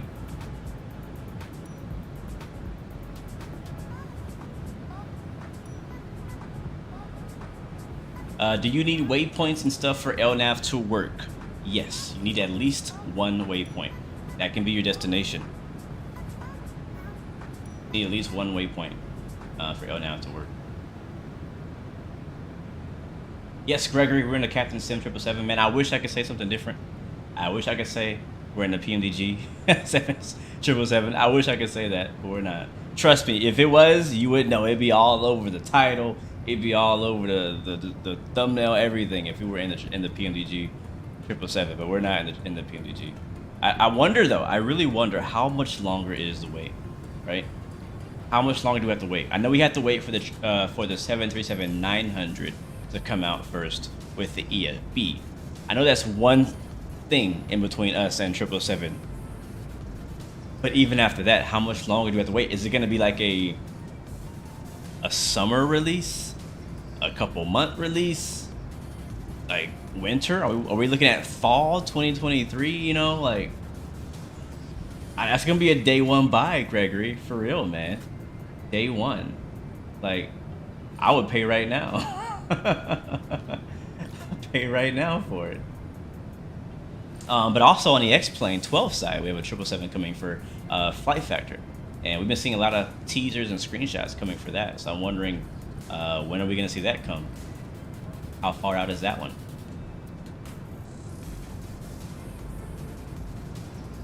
So it's Flight FS to Crew is a ATC app.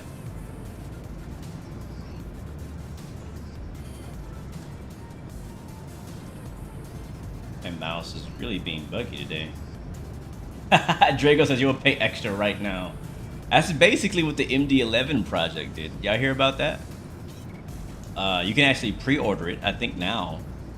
And we're not expecting to see it until like next year. Crazy. Crazy. What's up, Mezian? Air France flight from LA to CDG. Man, how long is that one? How long is that one? What's the other thing? 757. I think it's called Bluebird or something. I can't remember what the name of the company is, but there's a 757 coming out that I'm looking forward to as well. That looks like it's progressing pretty nicely.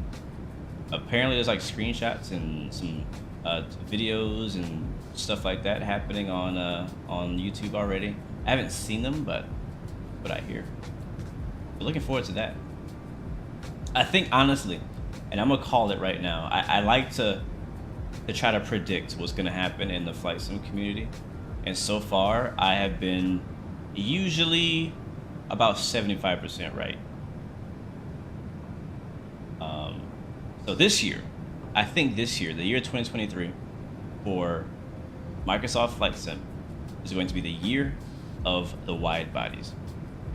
Last year was the year of the narrow body airliners. We got the Fedex A320, we got major upgrades to the fly-by-wire A320neo, and we got the PMDG 737, 600, 700, and 800. We got something else I thought too. But those are the big releases everybody was really waiting for. It happened last year. And then on this year, though, I think we're going to see a lot of wide bodies. We know Aerosoft is also working on a high-quality A330. That's going to be sick. So imagine the end of the year. I don't want to like fast forward because I want to take my time right through the year. I want to really appreciate the time that I have, the life that I have right now, and not have to be looking forward to stuff all the time. But at the same time, if you think about it, at the end of this year, we could possibly, in our hangar, all be swapping between a 777, an A330. What's that other plane that might be coming out this year? 757. MD-11's probably not going to make it this year. I don't know what else is coming out airline-wise. A380 from Fly-by-Wire. I think that's going to drop this year. I think they're going to be done with that this year. On the X-Plane side, I'm definitely excited about the Hot Start A220. That's gonna be dope. Hot Start, in my opinion, the most genius developer of all the developers of flight sim in general, has the best aircraft to ever touch a public flight simulator, which is on X-Plane right now. The Hot Start Challenger 650. The detail in that thing is crazy. So excited to see them come over and release an aircraft that's an airliner. You know, that'd be really cool. A 707? That'd be cool. That'd be cool. Maverick back at work, not working like you should. You know, yeah, I feel you. Thanks for listening in, though. Thank you for listening to the In-Flight Blue Games podcast. That's basically what this is. Like, I'm not even kidding. Like, basically, all of us who stream flight sim, once we take off, you know, we got like an hour en route time. It's basically a podcast from there on out and a Q&A. But no, we have fun. We have fun.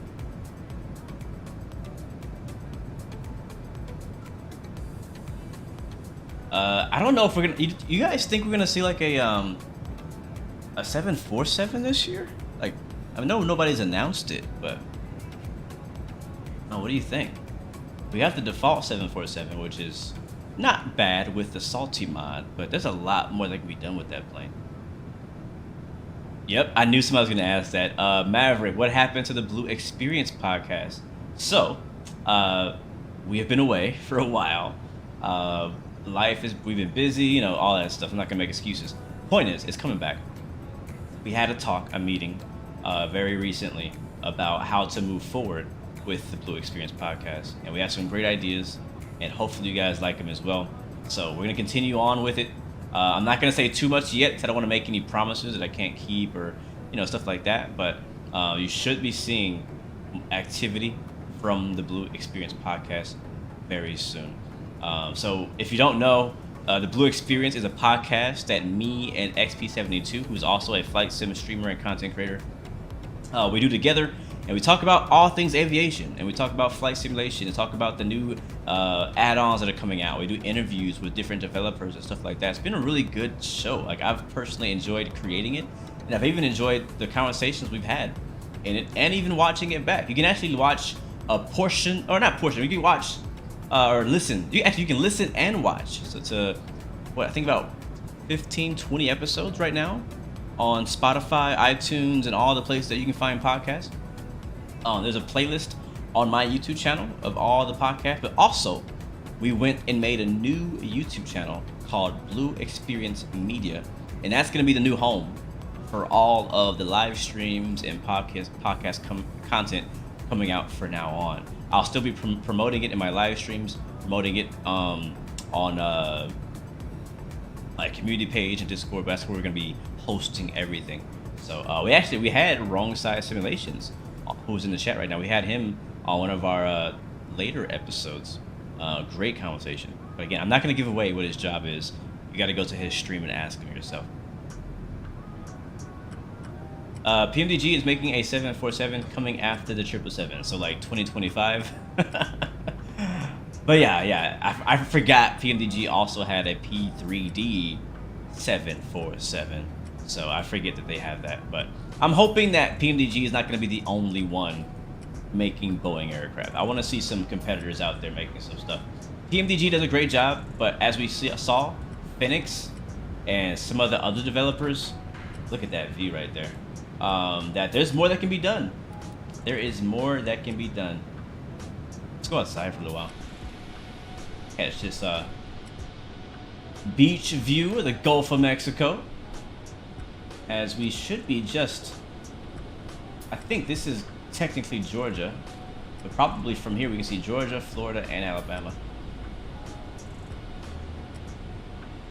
Yeah, 7.5 and 7.6 coming from Bluebird. That'd be pretty cool. Looking forward to that.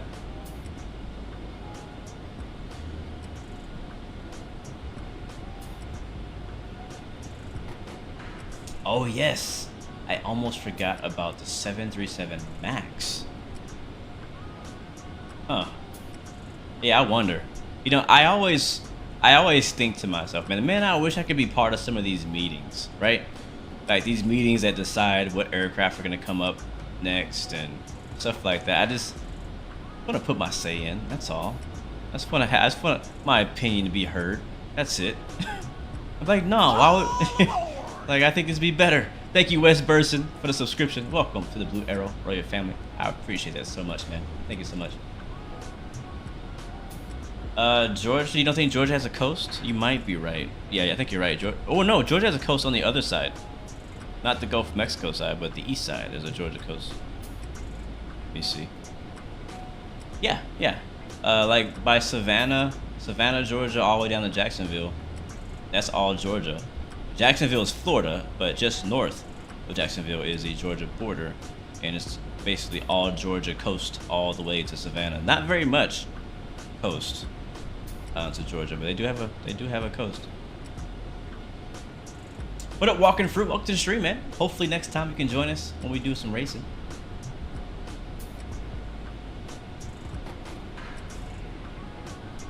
Look at that water.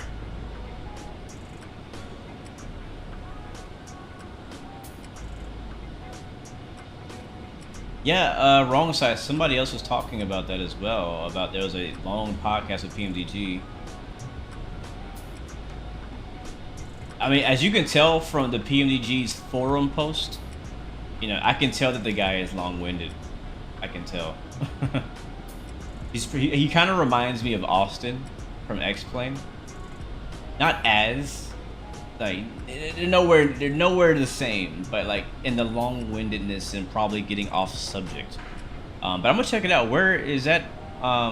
Where can I find that interview? Is it on YouTube? Is it on like a podcast only or what?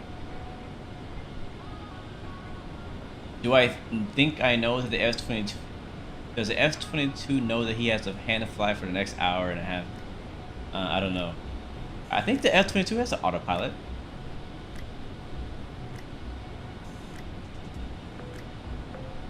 Yeah, hopefully, man. I'm hoping the 777 will be good on X-Plane. I think that the life of X-Plane 12 is seriously going to be dependent on the release of the 777 V2 for X-Plane. What do you guys think? I think so.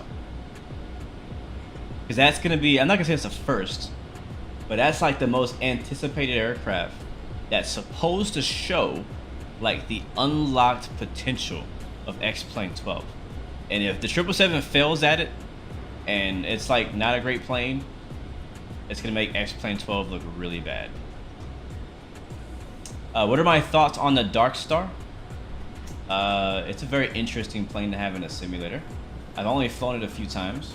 I was never successful at getting it going transcontinental, but It's interesting because like you really have to put a technique to getting that thing to fly far.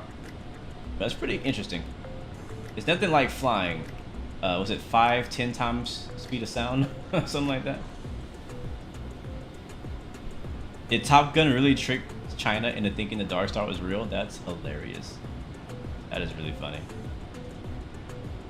We'll be landing about 37 minutes, guys. We are currently flying over the northern coast of Florida, the northeastern or western coast of Florida, just south now of Tallahassee.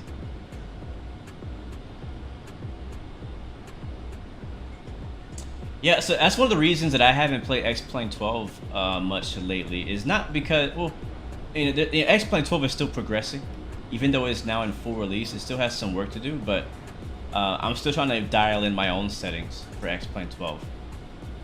And honestly, sometimes when I fly, I don't want to spend hours setting up my flight sim. I just want to hop in my flight sim and fly.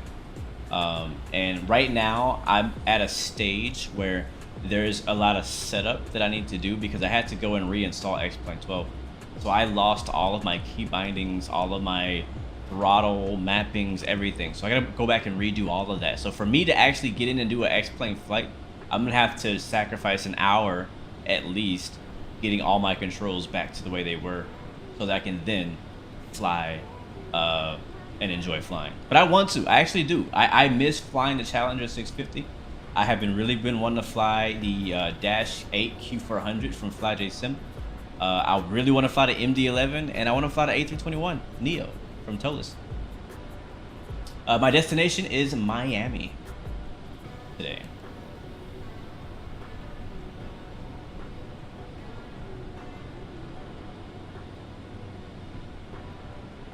Okay, so the F-22 does have autopilot, but you're choosing to hand fly. That's fine. Yeah, I think if you're flying formation, it's pretty difficult to put it on autopilot and actually get the plane to follow the other plane. So I think for formation flying, hand flying is a better option. Juan Pierre, welcome back, my friend. As always, from the Netherlands. Good to see you. I hope you're doing well, man, over there. Viper, yes, this is Captain Sim. Yes, it is.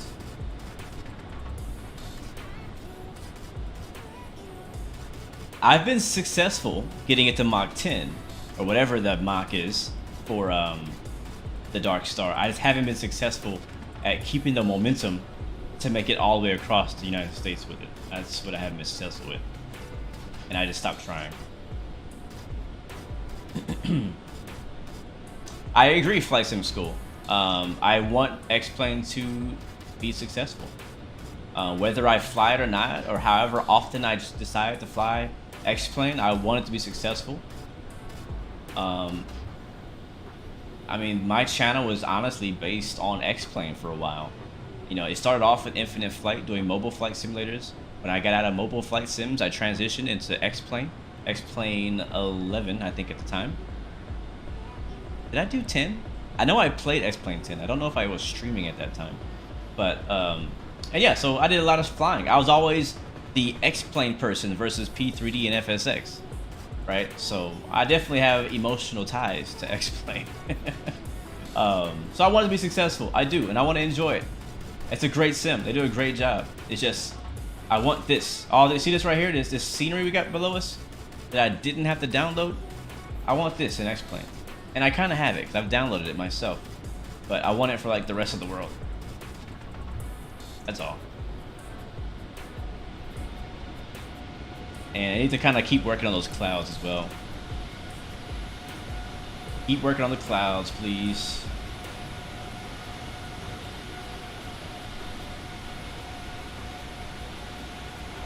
Well, not right now, Emily. I'm not really interested in flying the Dark Star right now. But when I do, I will definitely hit you up. What's up, Drew Copra? Welcome to the stream. Good to see you. Welcome aboard. I hope you're doing well. Welcome back.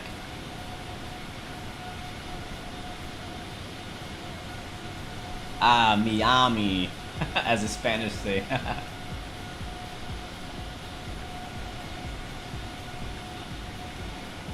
I think I've been to Orlando in my lifetime more times than I've been to Miami. I think I've only been to Miami twice.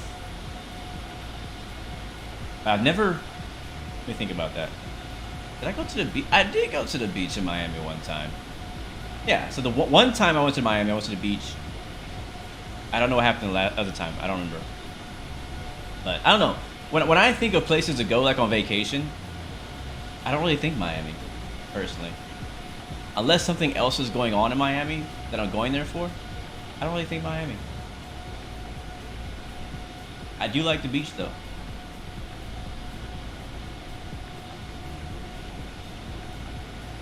I feel you, Maverick. I feel you, man. I feel you. That I agree, Wes. I agree. Matter of fact, I don't think most people have the hard drive space to download a terabyte of of scenery. Like right now, I have I think 4 terabytes. I have an 8 terabyte hard drive, and half of it is scenery. No joke. Half of it is scenery.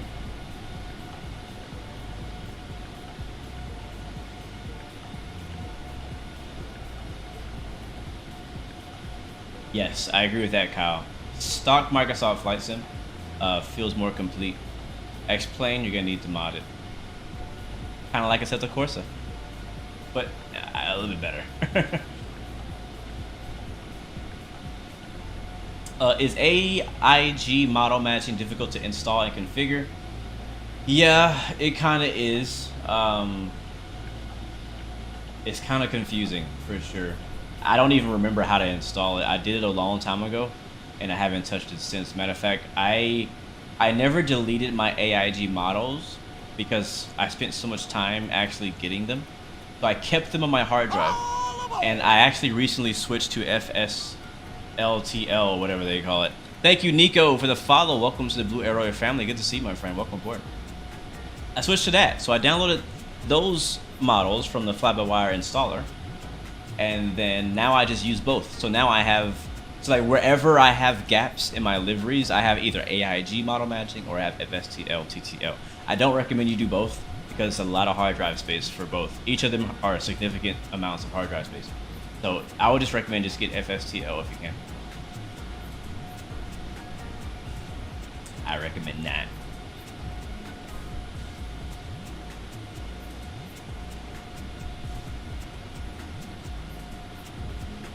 I am down for that, Midnight Maverick. I am like, sign me up today. I am all, I don't, you know, that's a good idea. It could work. Okay, so here's, if you guys are not reading chat, this is what Maverick says. Maverick basically is saying that has some ideas that, you know, like me, him, and a few other streamers and content creators to kind of like share the cost of a real life plane and then start a travel channel. I love all that idea. I love all of it. My only issue is I feel like, I don't know, like, I mean, as long as we don't have to fight over the plane, you know what I mean? Because it's possible, because I'm thinking about it like this. There's people who own like deer leases or hunting grounds and they share them, or like a RV or something like that, you know what I mean? And like usually there's one person who kind of like keeps it on their property, right? Like it'll be, or if it's a RV, for example, like it stays at somebody's house, you know, somebody wants to use it, they ahead of time like, all right, I want to use this for my family trip for the next 3 weeks or something like that, and then you use it, and everybody else knows that you can't use it, and nobody else can use it because that person's using it. Thank you, Chris Rev, for being a gold member. I wish it told me. Yes, you're a new gold member. Thank you so much for that, man. I appreciate it, for joining in the channel as a member. It could work. It could work as long as personalities don't clash and we don't fight over who gets to plane when. It could work for sure. And I definitely want a plane. I think we should get a Kit Fox. No, I mean, everybody's not gonna be Taildragger fans. I'm down for whatever, as long as it's not a a diamond. I don't like diamonds. I mean, that's just me. I don't know. I just think diamonds are weird looking. Cause like, you know, like there's times a year where people are gonna want the plane. So as long as we can all agree, that would be best. I gotta also get my PPO. I think half of you guys have your PPO already. A Kodiak, I'm down for that. I mean, you talking about some money though for a Kodiak. What's that going for? $700,000, $1 million for a Kodiak, I think right now, from Daher. That's not cheap. But yeah, my long-term goal though is to be an aircraft owner and a pilot. Traffic.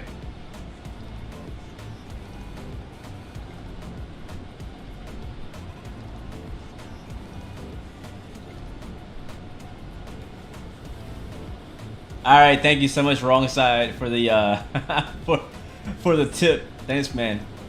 I'll catch you later, bro. Have a great day. Thanks for stopping by. And I'll do my best to get the best landing we can today. I'll do my best. Get a used A380. Yeah, they're probably hot on the market right now, right? All the used A380s that are not getting used anymore.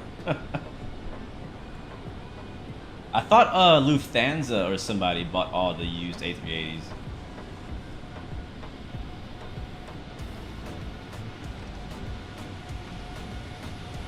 Yeah. Yep, it's gonna happen. Just gotta save up for it, that's all. Man, that S-22 got some good fuel economy. Buy an air-to-air missile. That would be the same price as a plane. Yeah. Or a house.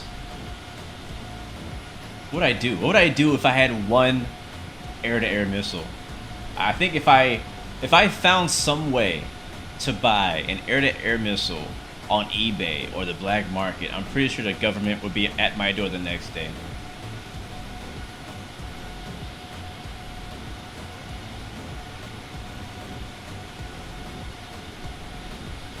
Your home country, West Africa, Sierra Leone, just bought their first, or built their first new terminal at the international airport, and it's absolutely beautiful. That's great, man.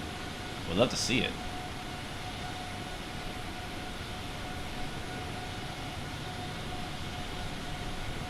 Wait, you were looking. See, this is why school computers have like, you know, blocked websites and stuff, because people like you are researching how to buy a firearm, and not just a regular firearm, like an actual missile, for 100 Norwegian currency. Was that 100,000 Norwegian currency? Whichever. I think we're coming over Tampa now, right? Let me see. Let me see. And we are 25 minutes away from Miami-Dade County, Florida. And yes, we are flying over Tampa. Yes, aviation lover, I agree. I can't wait either. I mean, they could block Google, but then you wouldn't be able to do anything on a computer, would you? Is that Tampa right there, the airport? Yeah, it is. That is the airport. That's what we need. You know how I said earlier how there's like key airports, like in the United States? Tampa, I wouldn't say it's like one of the top ones, but it's definitely a major airport in the airport system. So I'm looking forward to Vertical. Is Vertical? Yeah, Vertical Sim. He has a great version of Tampa International on X-Plane, and I'm hoping. I know he will. I know he's working on it. So looking forward to seeing him bring that over to Microsoft Flight Sim.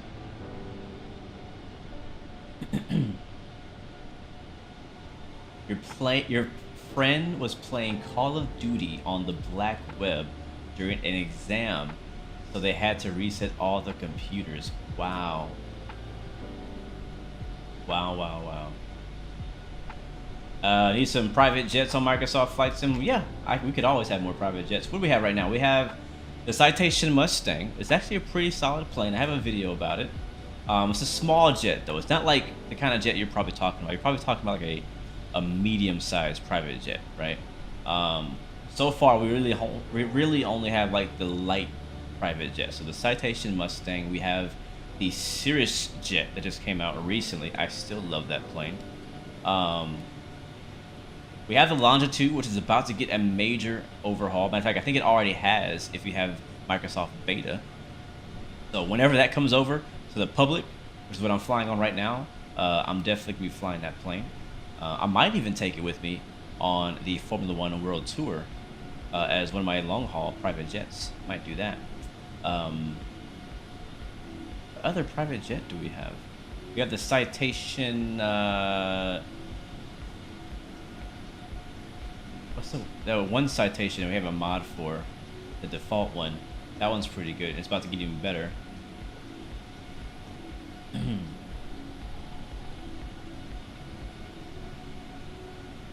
Full synthetic, yeah, man, go for it.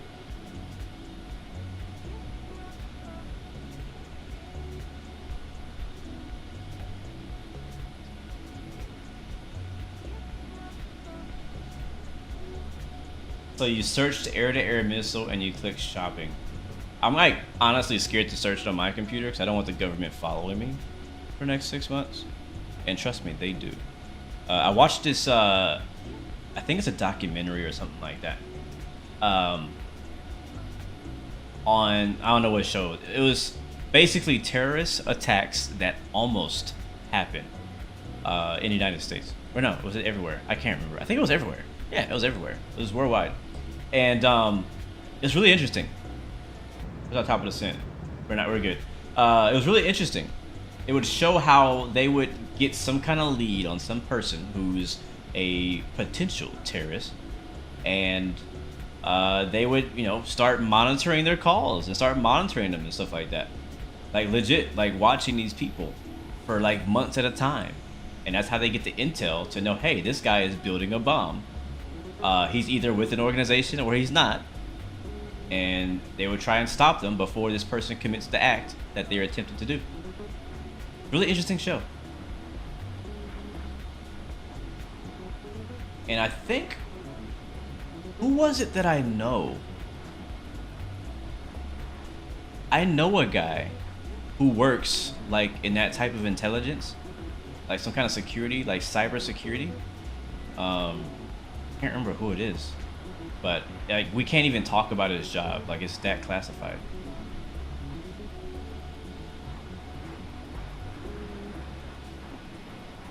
Yeah, I said quite a few keywords in this stream, plus a few more keywords have been typed in the chat. So we're probably being watched by the government right now. So say hi, government agency. What's up, FBI agent?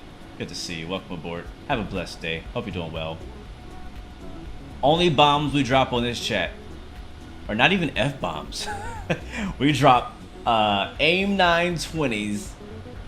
AIM 9X's, sorry, AIM 120s, GBU 34s on DCS World. Yeah, for sure, Seth. CIA. What's up, FBI? Everybody's saying hi to FBI right now.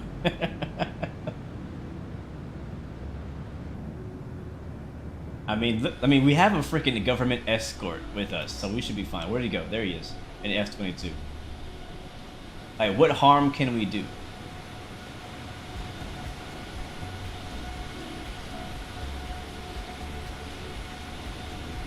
I get like a text message from a encrypted number right now.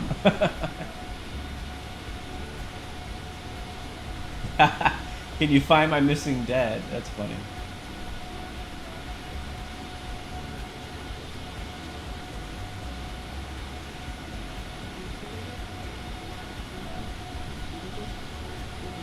PS5 gamer on a budget. Welcome to the stream, man. Good to see you. All right, let's talk about our descent here, because it's coming up. We're gonna focus here for the next 10-ish minutes, I guess. We're only 20 minutes away, it says, from Miami currently. Flying over Sarasota in Western Florida. Let's zoom in. So our top descent is there. All aboard! Thank you so much as well, Ryan Ray 303 for the follow. Welcome to the Blue Arrow Royal family. Lots of new people coming through today. Thank you, every single one of you guys, so much. Every single subscription, every single like, every single view, donation, whatever it is you do to support the channel, it's all greatly appreciated. So thank you guys so much for supporting me, supporting the channel. This channel has been a huge blessing to me and to my family. I want you guys to know that, seriously. All right, so we're descending, or we're gonna be descending soon. Let me get my chart ready. We'll be descending via the Frogs 3 RNAV arrival into Miami. Expecting runway 26 left. And currently, I believe there is no ATC except for Fort Lauderdale Tower that's online. That's not, doesn't mean anything for us though, which is fine. Let me see.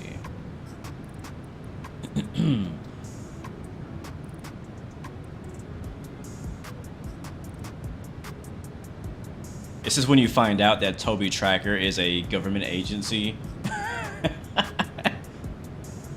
Oh man. Alright, I'm wondering if we picked the wrong approach. I think we did. Or the wrong arrival. It seems like this arrival that I chose. Wait.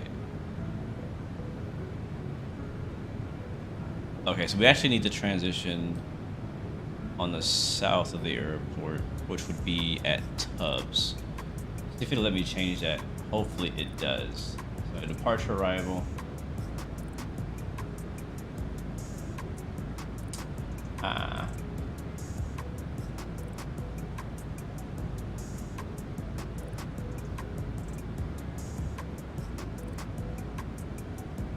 Okay, there we go. So 27. Oh wait, 26 left. That's what I said.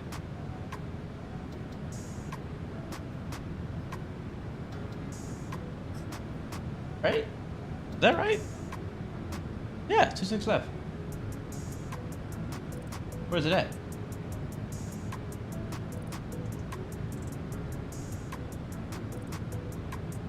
There it is. And we don't want Rose though. We want a different one. We want Tubbs. Alright, execute that. And let's check our legs.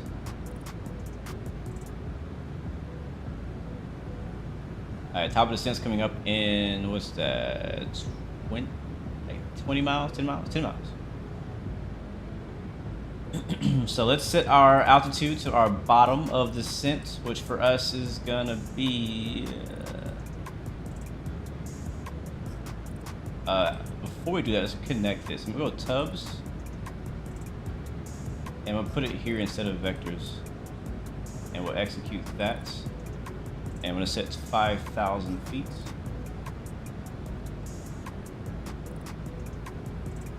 Oh, that's not what I want to do.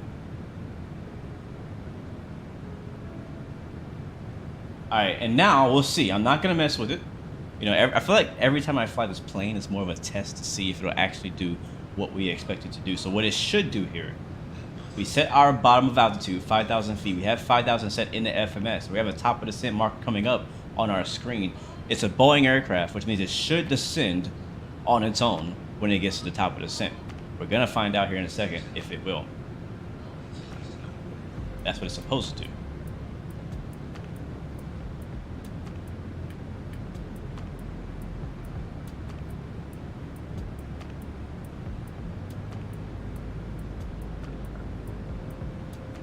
Alright, so we're coming up on it. About 3-ish, 4 miles away. And we finally got a little bit of clouds actually getting through Southwest Florida. So let's see, we have VNAV on, LNAV is on, altitude is set. Man, I just realized we're doing Mach 0.839 right now. There it is.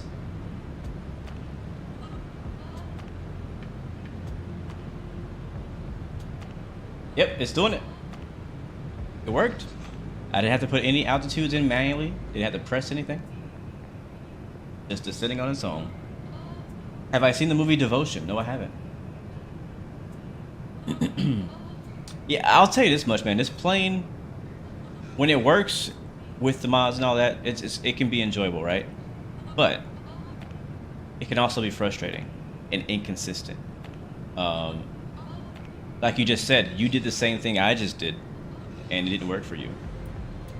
I don't know. I don't know the answer to that because I think the last time I streamed this plane, I had done a test flight before our flight just to make sure. I usually try to do a test flight of each plane before I fly it just to make sure it works and I don't have any surprises because I've had too many surprises in my lifetime in flight sim streaming.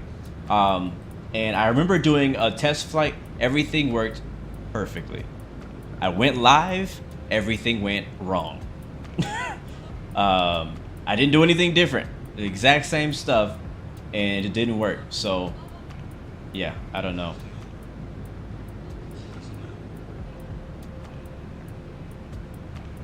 What is Devotion? What is it about? Is it on Netflix or is it like a new movie in theaters? Has anybody seen the new Avatar movie yet? Anybody going to see it? I haven't seen it. Me and my wife been talking about going, but then we found out it's 3 hours long. And honestly, I was down to go before I found out it was 3 hours. I would have watched a 3-hour movie. I still probably will. But I just don't want to know that it's 3 hours before I watch it. You know what I mean? Because it might not feel like 3 hours when I'm in there and I'm engaged into the storyline and whatnot.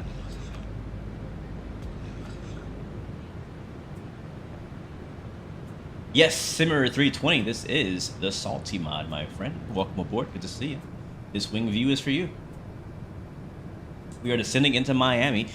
Chat, help me out. Get me the weather in Miami. Kilo, Mike, India, Alpha, send it. We'll see if Nightbot's working today or just get it from somewhere else.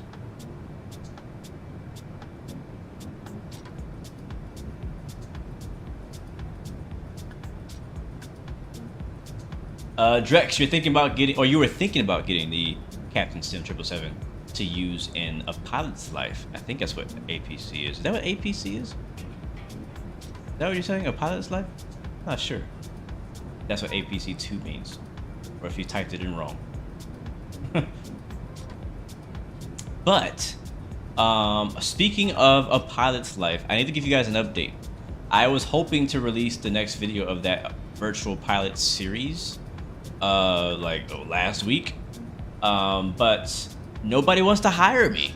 So I told you guys in the last video, the last part of the series, we've been flying for Ryanair as a virtual pilot career. Well, I'm trying to get hired at another airline, and I have been applying for a lot of different 3-star and 4-star airlines, and all of them so far have been rejecting my application. Now I'm getting like job offers from other companies that are like 3-star airlines, but whenever I try to apply for a job, I get rejected. So I might have to go and do some more flying for Ryanair to level up a little bit longer. But I was really hoping to be with another airline by now, but I keep getting rejected. And what sucks too is that when you send an application on a pilot's life, it takes 24 hours for them to get back to you with whether they have accepted or rejected your application. You can only do 5 applications at a time.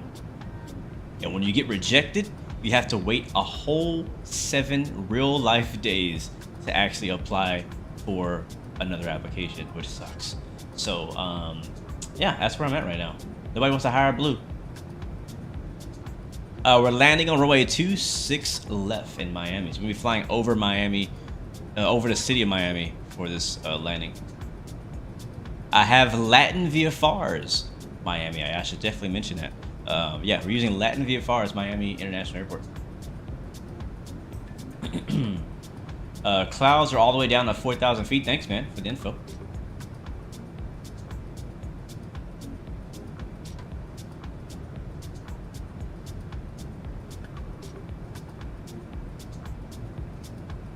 It's a virtual Midwest. It's virtual airline.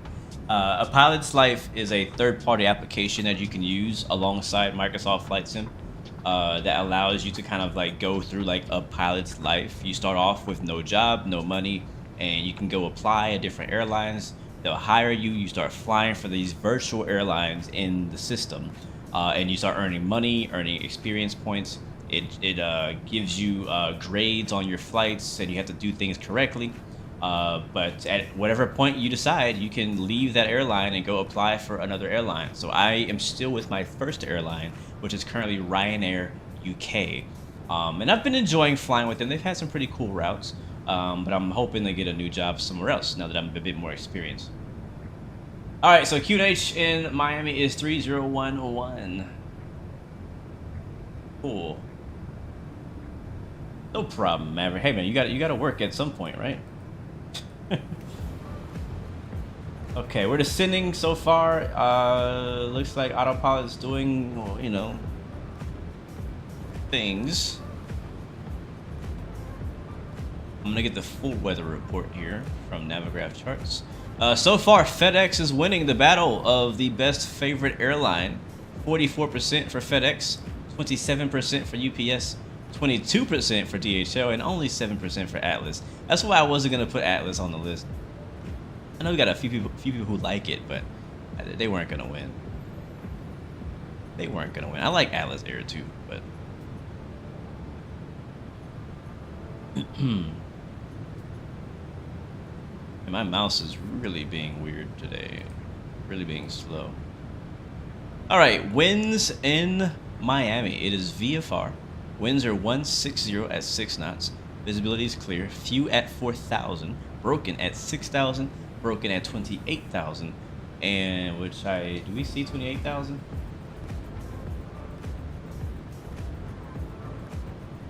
No, we don't get that later. Don't see that one. I do like the Atlas livery for the 747. I agree. People don't know Atlas does a lot of contract stuff, so they do a lot more than, you know, they have so many varieties of types of cargo that they transport and customers that they work for. Yeah, so temperature's 28, dew point 17, altimeter 3011, and that's all we need to know. So should we technically be landing on the other side?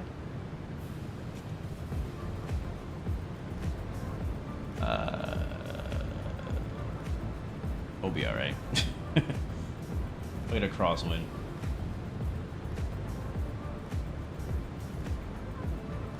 All right, guys, chat. That's enough with the FBI. It was a joke. It was a joke. It was funny. Now it's being overused. La la la la la. All right, cool. So we're good there. Hopefully we don't have to go around today. We're coming up on 18K. We'll put 3011 for altimeter.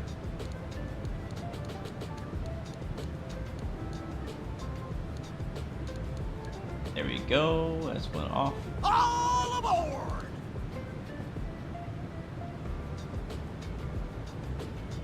Thank you so much, Toonie, for the follow as well. Welcome to the Blue Arrow Roy family. Hopefully you enjoy our flight to Miami. Yeah, look at all those clouds out there. Let's go outside for a little while. Welcome back, Plain Dude. Am I sure Ryanair isn't firing me for buttering too many times? I don't know if you can get... Actually, yeah, you can get fired. I just remembered. I have my difficulty turned down because of my inability to be like as hardcore. But a pilot's life, there's a game mode where you're required to do a certain amount of flights per month or per week, and if you don't, I think they'll fire you. Like the airline you're with will fire you. You can turn it off, which is what I did because I knew that I wouldn't be able to keep up with the schedule. So I have it set to where I can just fly whenever I want. Sorry, I still fly the route that's requested, but I only fly whenever I want.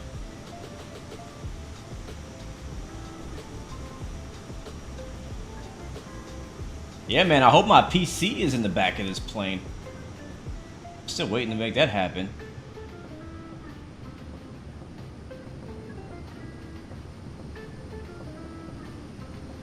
Toonie, thank you for tuning in on that.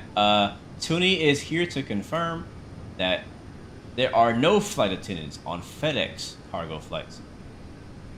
Can't speak for the other airlines, but for FedEx specifically, there are no flight attendants on FedEx flights. So that sucks for FedEx.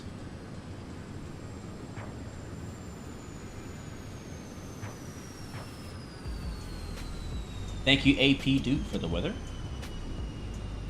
Packages of Sour Patch Kids, yeah. Alright, we're passing 15K. So we'll be landing to the west. So I was wrong earlier by saying we're flying straight in. We're basically going to enter into a left downwind south of the airport. So we're basically going to fly over Miami twice. We're going to fly past over Miami, flip back around, and land on 26 left.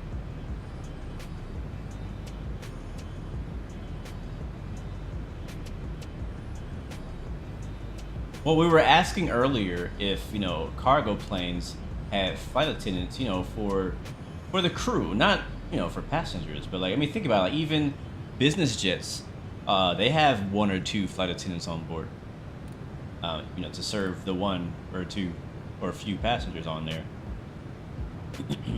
But they don't usually get flight attendants for the pilots though. The pilots got to bring their own food, serve themselves. How often do cargo planes haul a body in a casket? Every day, man. All the time. Matter of fact, what some people don't know is that, honestly, those bodies are usually being moved by passenger planes. Yeah, that blew my mind right there. So, like, think about if you're flying like United or American or Delta or something like that. It's oftentimes on some of their bigger planes, or if they have space, they may have a body that needs to be moved from one place to another, and they put that in the bottom underneath the plane. They don't tell anybody about it, unless it's like a fallen soldier. Sometimes they do like the whole flag thing and the salute stuff, but for normal people, they just put them in a casket, a special type of casket, obviously, that can be on planes.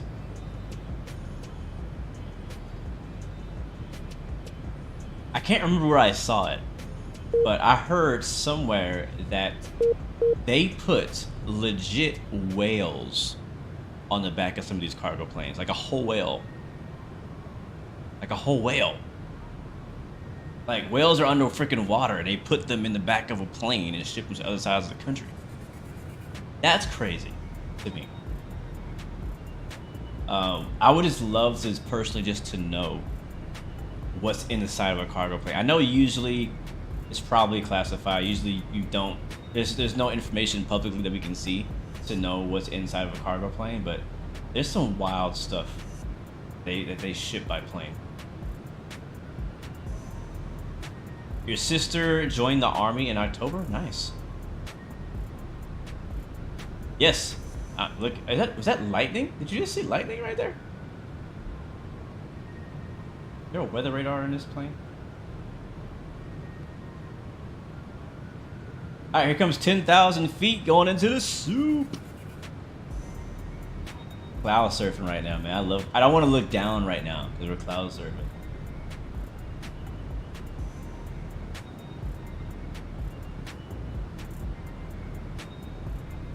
Go back to my legs, make sure we're going the right way.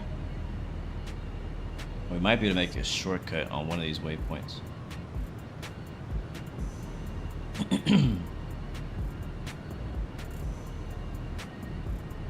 Bro, we surfing right now. Alright, we should be going to Macy's at or above 8,000 feet. And then Rillin, and then Winter at 5,000 feet. Do this view right here. Oops, not that one. This one. There's Miami right there. Sneak peek of it. You know what? I wouldn't be surprised if we saw some aliens in a plane. That would not surprise me. Yep, 10K land lights check. They're on. Wait, are they? They're not. I lied. They're on now. I usually just turn all the lights on because I always forget. So let's do it now.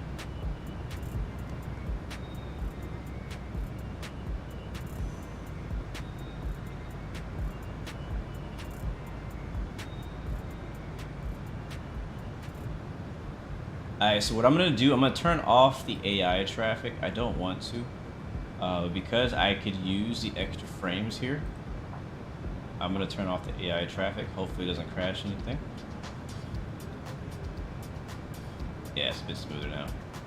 The AI traffic definitely bogs down your system for sure. So I wanted to have it for Memphis because I wanted all of the FedEx planes. But into Miami, it might be a little bit better. Let's go and make our first call. We're basically going to be on a left downwind-ish for runway 26 left. Miami traffic, FedEx 116 heavy is on left downwind for runway 26 left, Miami.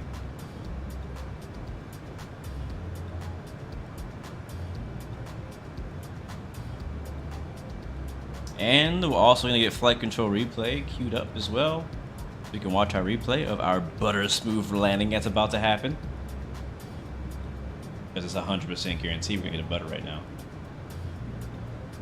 I'm feeling good today. Alright, let's kill the music.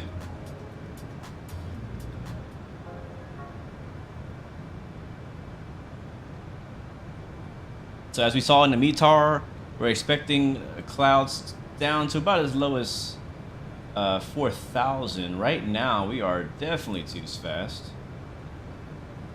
They got us at 333 knots. That's the VNAV. So you still got to watch it, man. VNAV has done a really good job getting us this far. But as I said earlier on, you really have to watch it because it didn't slow us down. It also, I didn't get a message about drag required either. It'll auto brake to 2. Should have plenty of runway. And we are slowing down. Passing 5,700. Miami traffic, have a 3275 radio check. 325. Charlie. Wi-Fi. Try PSXT for MSFS. I'm gonna just Google it so I can have it in my history, and then I'll look into it later. There's Miami right there. Beautiful blue water. All right, we want to be at about 240. We're probably gonna see if we can cut it short. It wants us to go all the way out here to Tubbs. There's no reason for us to go all the way out to Tubbs. We're gonna cut left right here.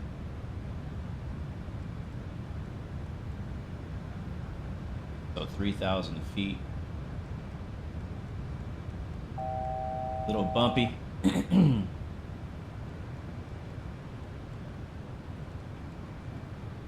Alright, let's go heading select. That's going to put us in a left turn, vertical speed mode, down to 3,000, and let's get slowed down, way up. Miami traffic, Cathay 3275, pushing back out of land, Whiskey 79. I'm planning on parking at the north cargo gates. I think that's where FedEx parks. Not 100% sure, to be honest. I believe DHL parks on the other side, though. All right, we'll meet you there, Joe.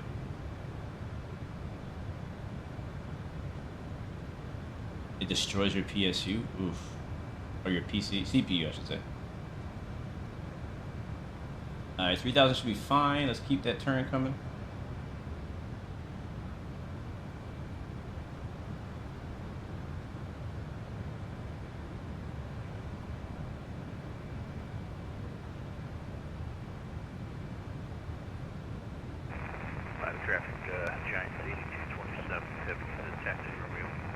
Giants.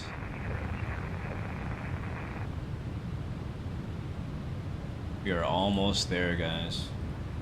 Miami traffic. FedEx 116 heavy left base runway 26 left, Miami.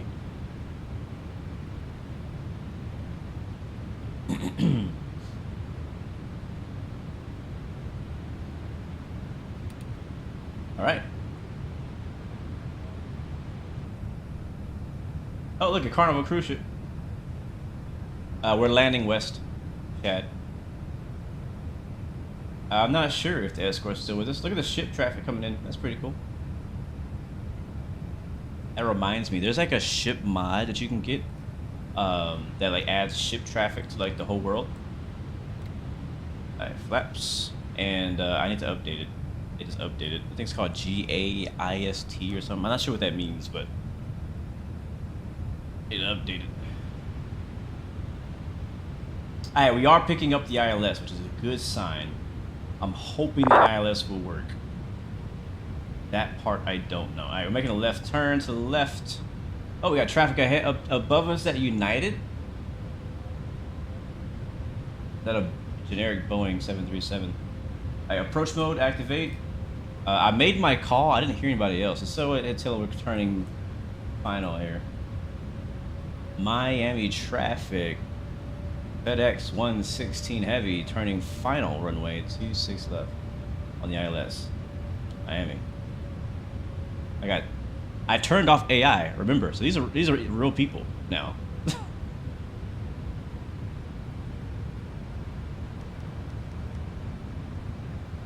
All right, so far so good with the ILS. 26 left should be this one right here. So maybe we're doing parallel. They're pretty high. We're on the ILS, and they're like 500 feet above us.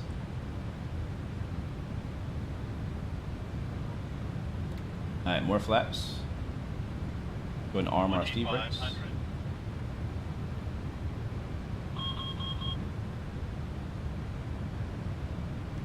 Actually, we need to slow down, so. I do remember that F-18 flyover we did in Miami. I forgot about that until now. Alright, we're trying to slow up. Drop the gear.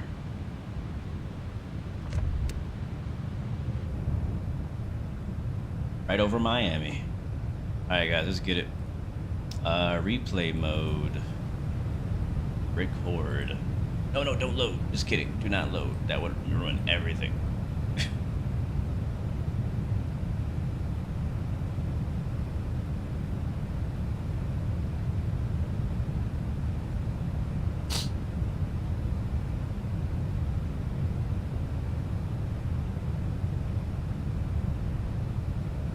Alright, I got the replay queued up. Miami traffic, Giant 8227 heavy departing runway 90 on the Hurricane 3 departure. Alright, he's leaving Niner, which is over there. Alright, more flaps. And we should be able to go ahead and get that back there. Alright, we gotta take it from here. Miami traffic, FedEx 116 heavy, now short final runway 26 left, Miami. Fire aircraft.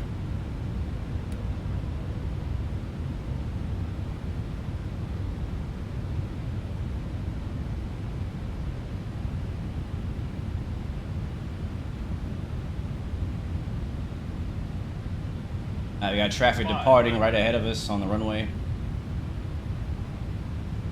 400.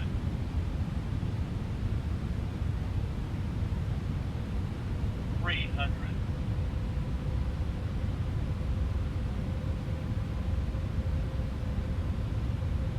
Bit of a crosswind.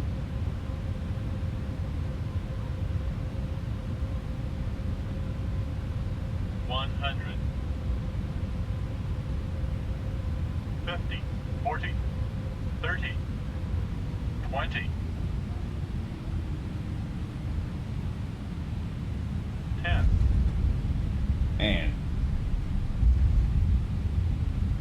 And reversers.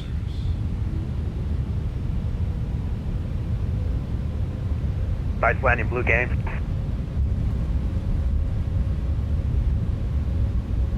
Alright, 69.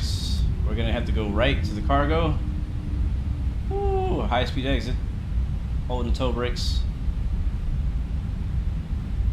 And we should be able to cross right here, nobody's coming. Hold it, hold it, hold it, hold it, hold it, hold it, hold it. We'll take the next one. Has departed at Miami. And We made it! Welcome to Miami! although My spoilers didn't come out. Got a 787 departing now. That's pretty cool.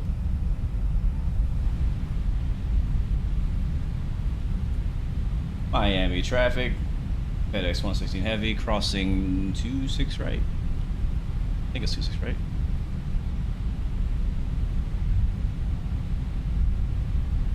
Is it right? Yeah, I think it's right. We should check. My mouse is not working. Yeah, we're good. We are good. UPS is to the left, so I think FedEx should be right in front of us. This is FedEx right here. This is technically the FedEx ramp. All right, flaps up, lights off, APU on, all that good stuff. Yep, it says FedEx right there. And this is when everybody gets a notification that your package has landed in Miami. Breaks sad. Let's shut it down. Alright, I think I'm actually gonna leave it on because I'm not sure how the replay is gonna react. So just so we make sure we have a nice, good-looking play in the replay, I am going to leave on the engines so that we can have them running in the replay. But welcome to Miami. Thank you guys for joining us today. Let's watch the replay back. But first, let me disconnect from Vatsim. Thank you, whoever that was that shouted me out in the Vatsim saying good landing. I appreciate it. I couldn't reply because I was busy trying to get the plane stopped. But thank you so much for that. I heard you. I do appreciate the love right there, man. Appreciate it. All right, let me see. Landing rate could have been better, but it was a 241, guys. 241, firm, nice firm landing. So I'll take it. I'll take it. I'm not upset. I think the FS Realistic made it look a little bit more rough than it actually was. Matter of fact, Sim Toolkit Pro gave me a 233. No, 223. I'll take that. I'll take that. 223. So we'll go with that one. Always go with the lowest number. 1397 pushing back from gate. Always go with the lowest number. 36 facing west. Wow, Grandpa Blue Eyes Gaming on my right in the F22 with 15% fuel left. I don't know how you made it this far, bro. That's pretty amazing. I think that's some really good fuel. You don't even have the tip tank or the tanks on there, or do you on your side? I know it had has tanks that comes with it. I don't see them, but you could have been using them. Give me 1 second to get the replay set up, guys. That was a fun flight. I enjoyed that. That went smooth, fairly smooth. Don't you think? Yeah, for flying the Captain Sim 777, that went fairly smooth. Fairly smooth. I've had some really bad experiences with this plane in the past, and that went pretty good. So I am happy about that. All right, it's time for the replay. Hit stop here. Load. Yeah, S22 is a go. Honestly, I think the S22, I can't remember what developer made it, but that's one of the better fighter jets. If you're interested in flying fighter jets in Microsoft Flight Sim, that's one of the better ones currently. At least until that F14 from Heat Blur comes out. Oh my gosh. That's gonna be crazy. If you guys are not into DCS world, all you need to know is that Heat Blur Simulations, the one that are developing an F14 right now for Microsoft Flight Sim, have made one of the most realistic F14s ever created in a flight sim on DCS world currently. A great plane. All right, we're gonna start off with my favorite view first, which is this one. I think it froze. Uh-oh. Uh-oh, are we about to crash? Okay, there we go. I was like, no, we almost made it.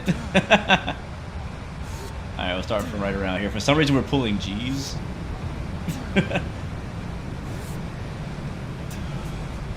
Oh, we blacked out in the replay mode. What?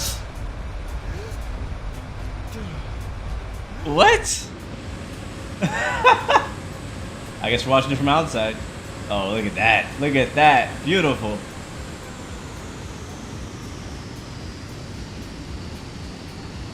Bruh, let's get in there. That was a good freaking landing. In the touchdown zone, everything. Wait for the nose. Nice and easy. Yes, thumbs up. I don't care what you say, chat. That was okay. That was solid. That was solid. Oh, look at that view. A little aggressive there originally on the flare, but held it, and came right down. Yeah, take it. I'll take it. Absolutely, man.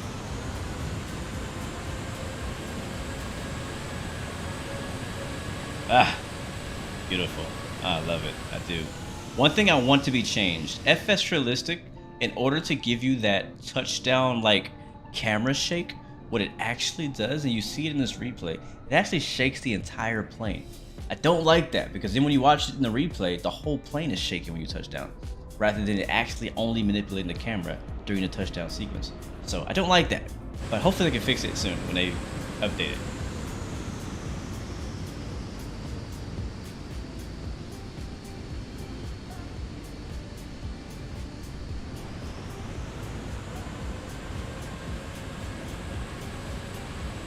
There it is, guys. There it is. All right, let's rewind it back. I'm gonna try to do that wing view one more time and see. I don't know, something is like glitching out where it thinks that I'm pulling like mega G's. So yeah, let's hit the wind. Let's hit that one right there with the reverses out. Yep, we're blacking out. I don't know. Oh well, I'm okay with the outside view. That's fine with me.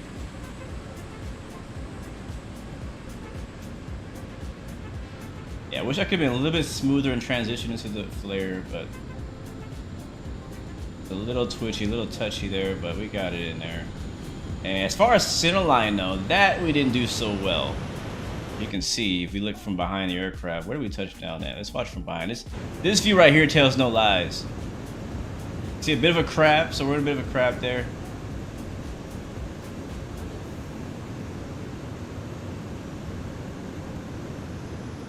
And then as we get into the flare, we start to fade. Actually, you know what? We touched down right on center. It was after we touched down that we faded off the center. So actually it wasn't as bad as I thought. Wasn't as bad as I thought. For a Friday, for my final stream of the week, I will absolutely take that, man. Oh yeah, great flight. Thank you guys so much for hanging out. That's just kind of like, the flight itself for me was good, but like, when you get a good landing, it's kind of just like, all right, yes, we can sign off now. I'm good.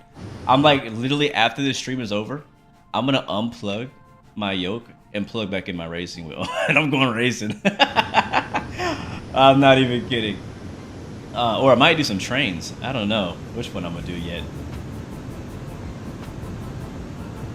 Or I might do one more flight. I don't know. Not in the stream. Might have to do some more virtual pilot career flights to progress a little bit.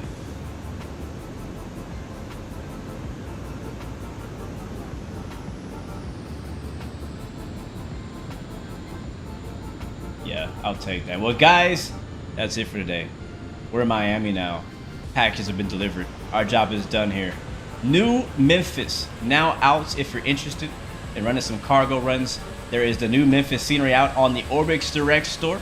As well, if you are interested in UPS ops for a while, FS Dream Team has had, sorry, KSDF, Louisville, Kentucky. It's a great airport scenery as well. We're in Miami by Latin VFR, so check that out if you want some Miami action. But we're in the Captain Sim 777, modded with the Salty Compatibility mod. We have the FT Sim Sound Pack. Those links are all down in the description. Again, we're rocking the Thrustmaster TCA yoke pack, the yoke and the throttle. I have a discount for you guys. If you want to buy this exact yoke I'm rocking right now, 15% off with my code. All that information is down in the description. I always tell you guys, don't pay full price for stuff. But also we have, what else am I using? Oh, the chair. The next level chair. I just posted a review of this yesterday. I think it was yesterday, the day before yesterday. So if you're on the fence, if you can afford it, I highly recommend it. The review goes in a little bit more detail about some of the ins and outs, but man, I've been loving this chair. As you guys know, since I got it, I haven't moved it out of my office. It's been here. I've been using it all the time. It's not going anywhere. But guys, thank you so much. Micah, thank you so much. I appreciate it. Oh yeah, one last thing. It looks like FedEx has won the poll. Yes, FedEx has won the poll. No surprise to me. I kind of was expecting that. 45% voted FedEx, 24% voted UPS, 21% voted DHL, and only 7% voted Atlas. Thank you guys for participating in the stream poll. Again, welcome to Miami. Chris VREF, thank you so much. Is there any disk on the chair? What do you mean by a disk? Like a disk drive? Like a software? I'm not sure what you're trying to say, VREF. AP Dude, thank you so much. Micah, thank you. Electro Knights, thank you for hanging out with us as well. AP Dude, Mikey D, MD10. Who else is in chat with us right now? If you're in there, shout me out, and I'll give you a quick shout before we leave. Stainless, thank you. MFDC3, thank you very much. Gameverse, thank you so much. Grandpa Blue Ice Gaming, thank you for the escort. I really appreciate it, man. Hayden Cunningham, thank you so much. Emily, thank you as always. Always bringing some joy to the chat. I thank you so much for that. Zach Hamilton, thank you so much. Wes Burson, thank you. Midnight Maverick, always a pleasure. You know what we got to do? How do I get out of replay mode real quick? Let me see. We need to finish this off right. Let me finish this off right. Is it done? Did it end? Nope. Yep. Okay, here we go. Here we go. Here we go. I am going to actually deliver the packages. Open all the doors. Oh wait, the engines are on. Duh. I gotta shut the engines off. APU on. I forgot again. It's okay, we got external power. Parking brake, is it set? It is. Alright, doors are opening up. This music is perfect for Miami.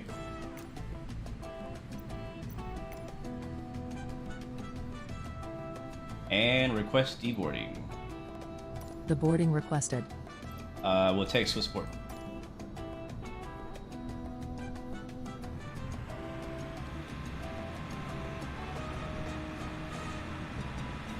There we go. Oh wait, we got lights on. We gotta like finish it out right, you know? Alright, all the lights going off.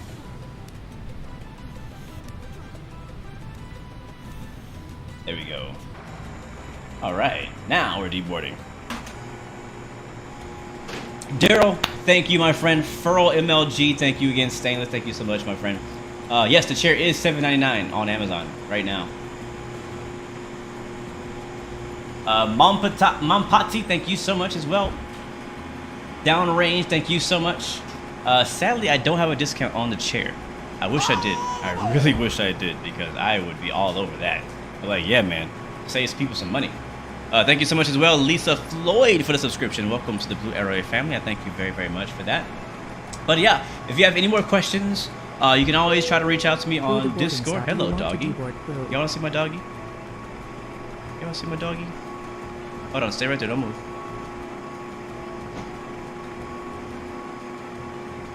He's here. Yeah, so, yes, both. You can hit me up on Discord. You can reach out to me on Instagram DM. Also, if you have, if you want to know more info about any of the equipment that I'm using for live streaming, for flight simming, for racing simming, for train sim, I've organized all that together on a website, and that link is also down in the description. So that is all, guys. That is it for today. Happy Friday to you. I am down to do some salsa dancing tonight. What about you? Until next time, remember you have 3 choices. Give up, give in, give it all you got. Peace, love, and God bless you. I will see you guys next time. Next video. Me and Perry. We out.